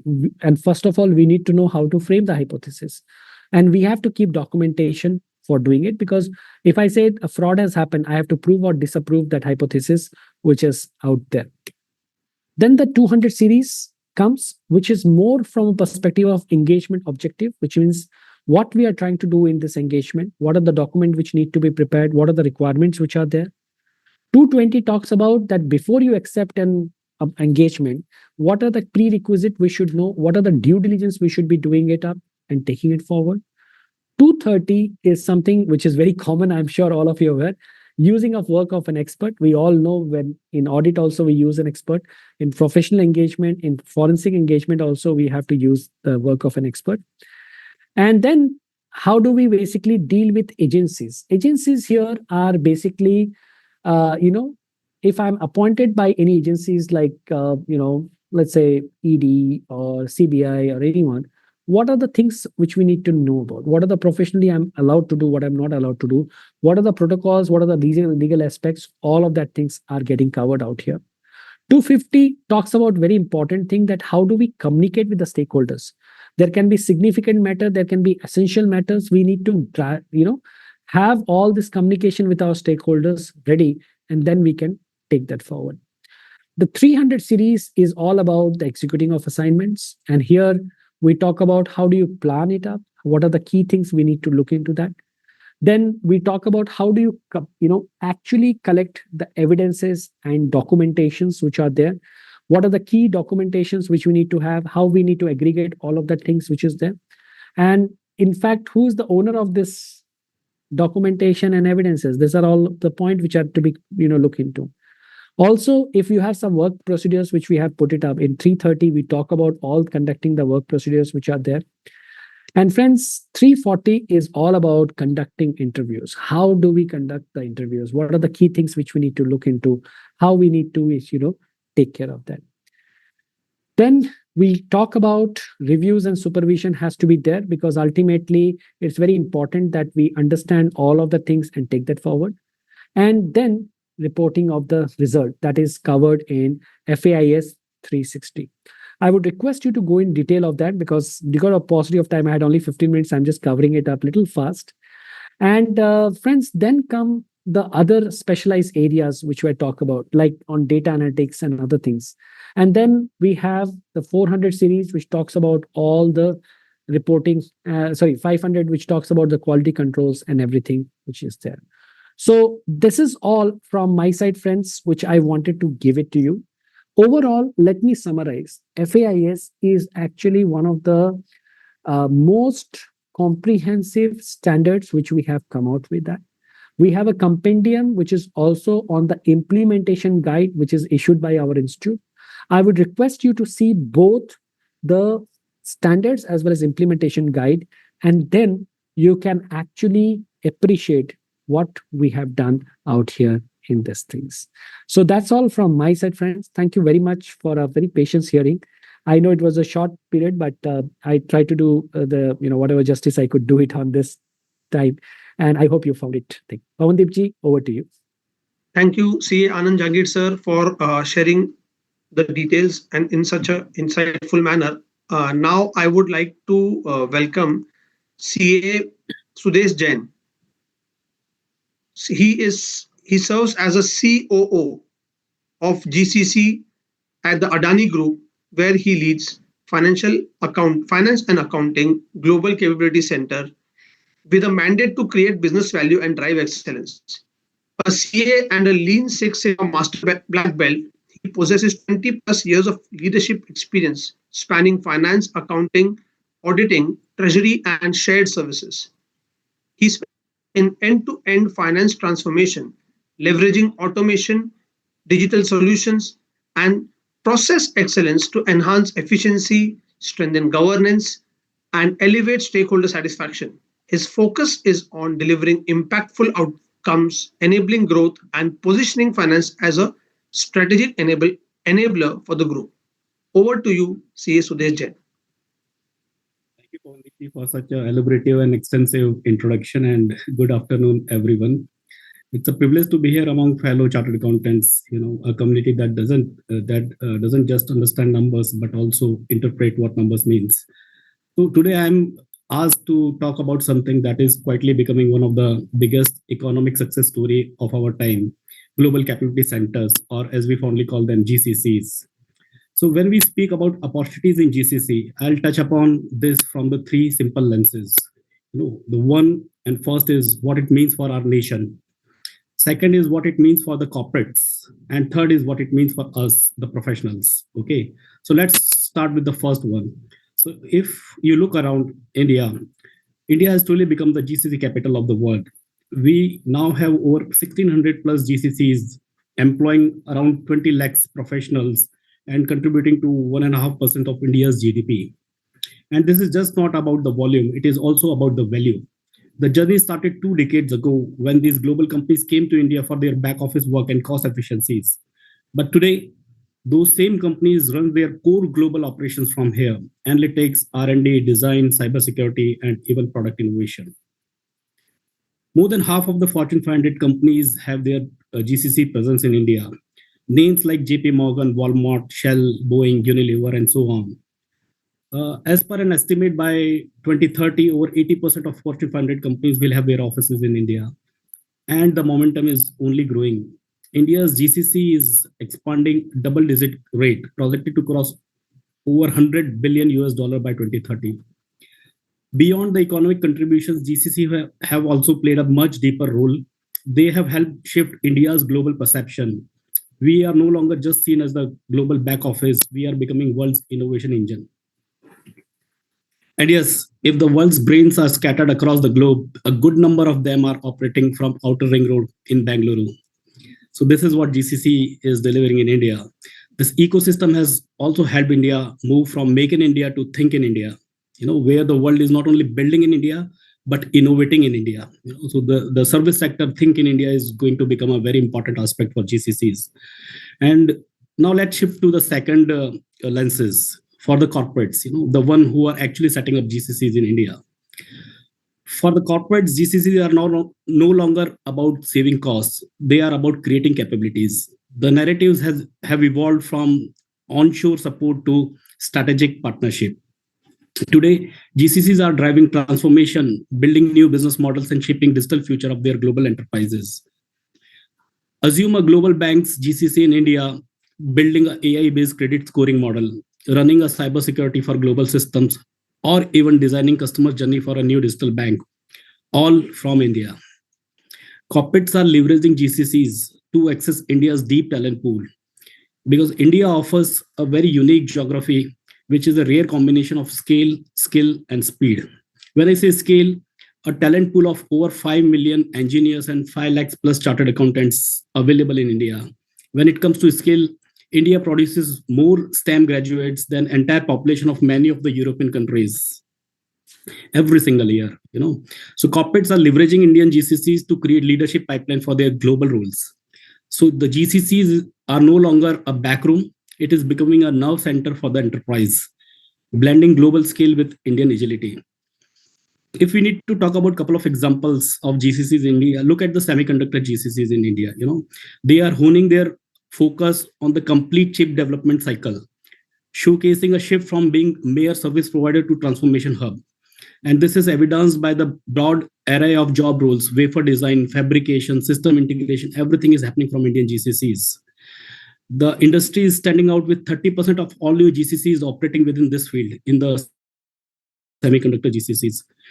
Indian semiconductor space has a very impressive trajectory with 95 plus GCCs and 50,000 plus specialist talent working in the GCCs of semiconductor. One example is NVIDIA.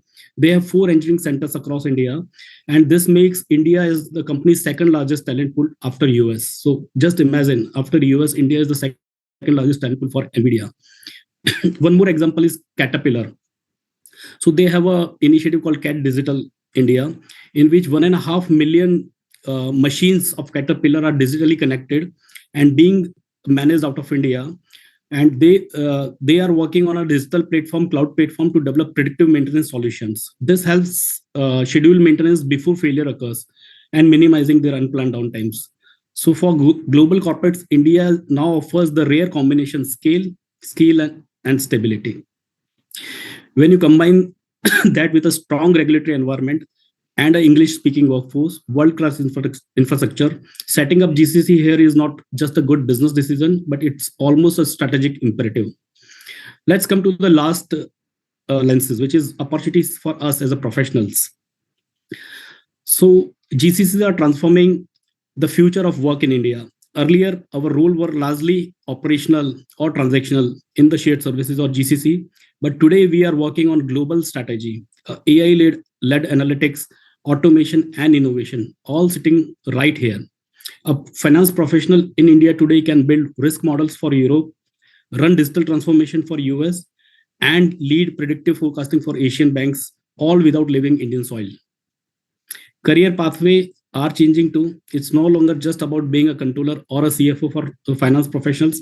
We are now seeing roles like global process owner, like transformation leader, digital finance partners, and innovation head emerging from GCCs. But this also means what we must keep evolving. We need to upskills in the area like AI, data analytics, and automation. We need to build strategic and leadership capabilities, and we need to strengthen our communication across cultural collaboration skills. For my CA colleagues, I have some advice too. Digital literacy is no longer an option. It is your new CA toolkit. ESG expertise will make you the most sought after professionals in the boardroom, and above all, develop a global mindset. Think beyond compliance, think impact. In many ways, GCCs have become the best classroom for Indian professionals, where we get to learn global business practices, understand diverse culture, and operate at a scale that few countries can match. On a lighter note, earlier, many of us were dreaming to go abroad for global exposure. Now, entire global exposure has come to India. Only the traffic in between still reminds us that we are in India. Okay, so sum it up. GCC represents a triple win for us. For nation, they bring growth, jobs, and innovation. For corporates, they deliver strategic value and agility. And for professionals like us, they open up new world of learning, leadership, and global career. We often say that the world is becoming flatter, but I believe in this flat world, India is rising taller. This is our moment. This is India's moment, where India doesn't just support global businesses, it shapes it. Let's continue to be the catalyst of this transformation, where the world's back office is becoming the brain office and India is becoming the center of global capabilities. Thank you. Jai Hind. Any question, if anybody has, we can take it up.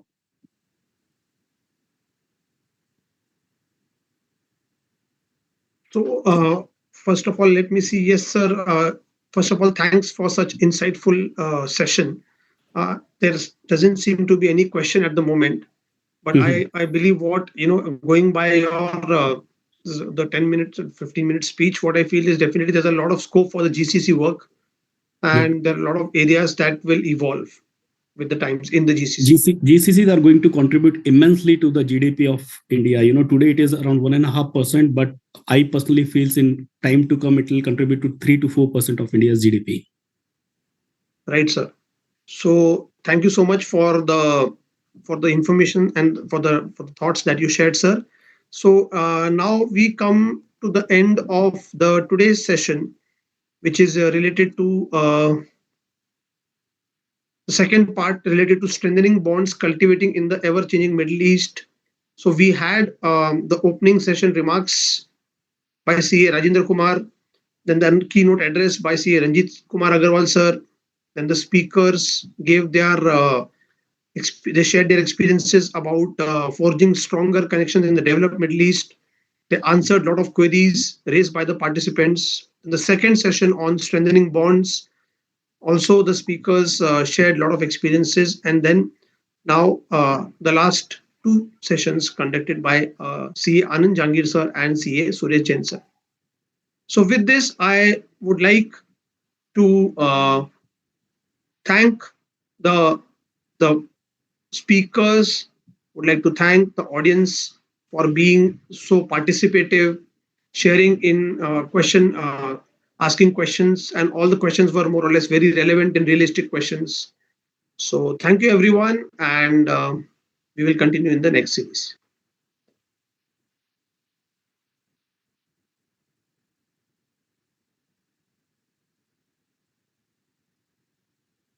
Yes, sir. Please.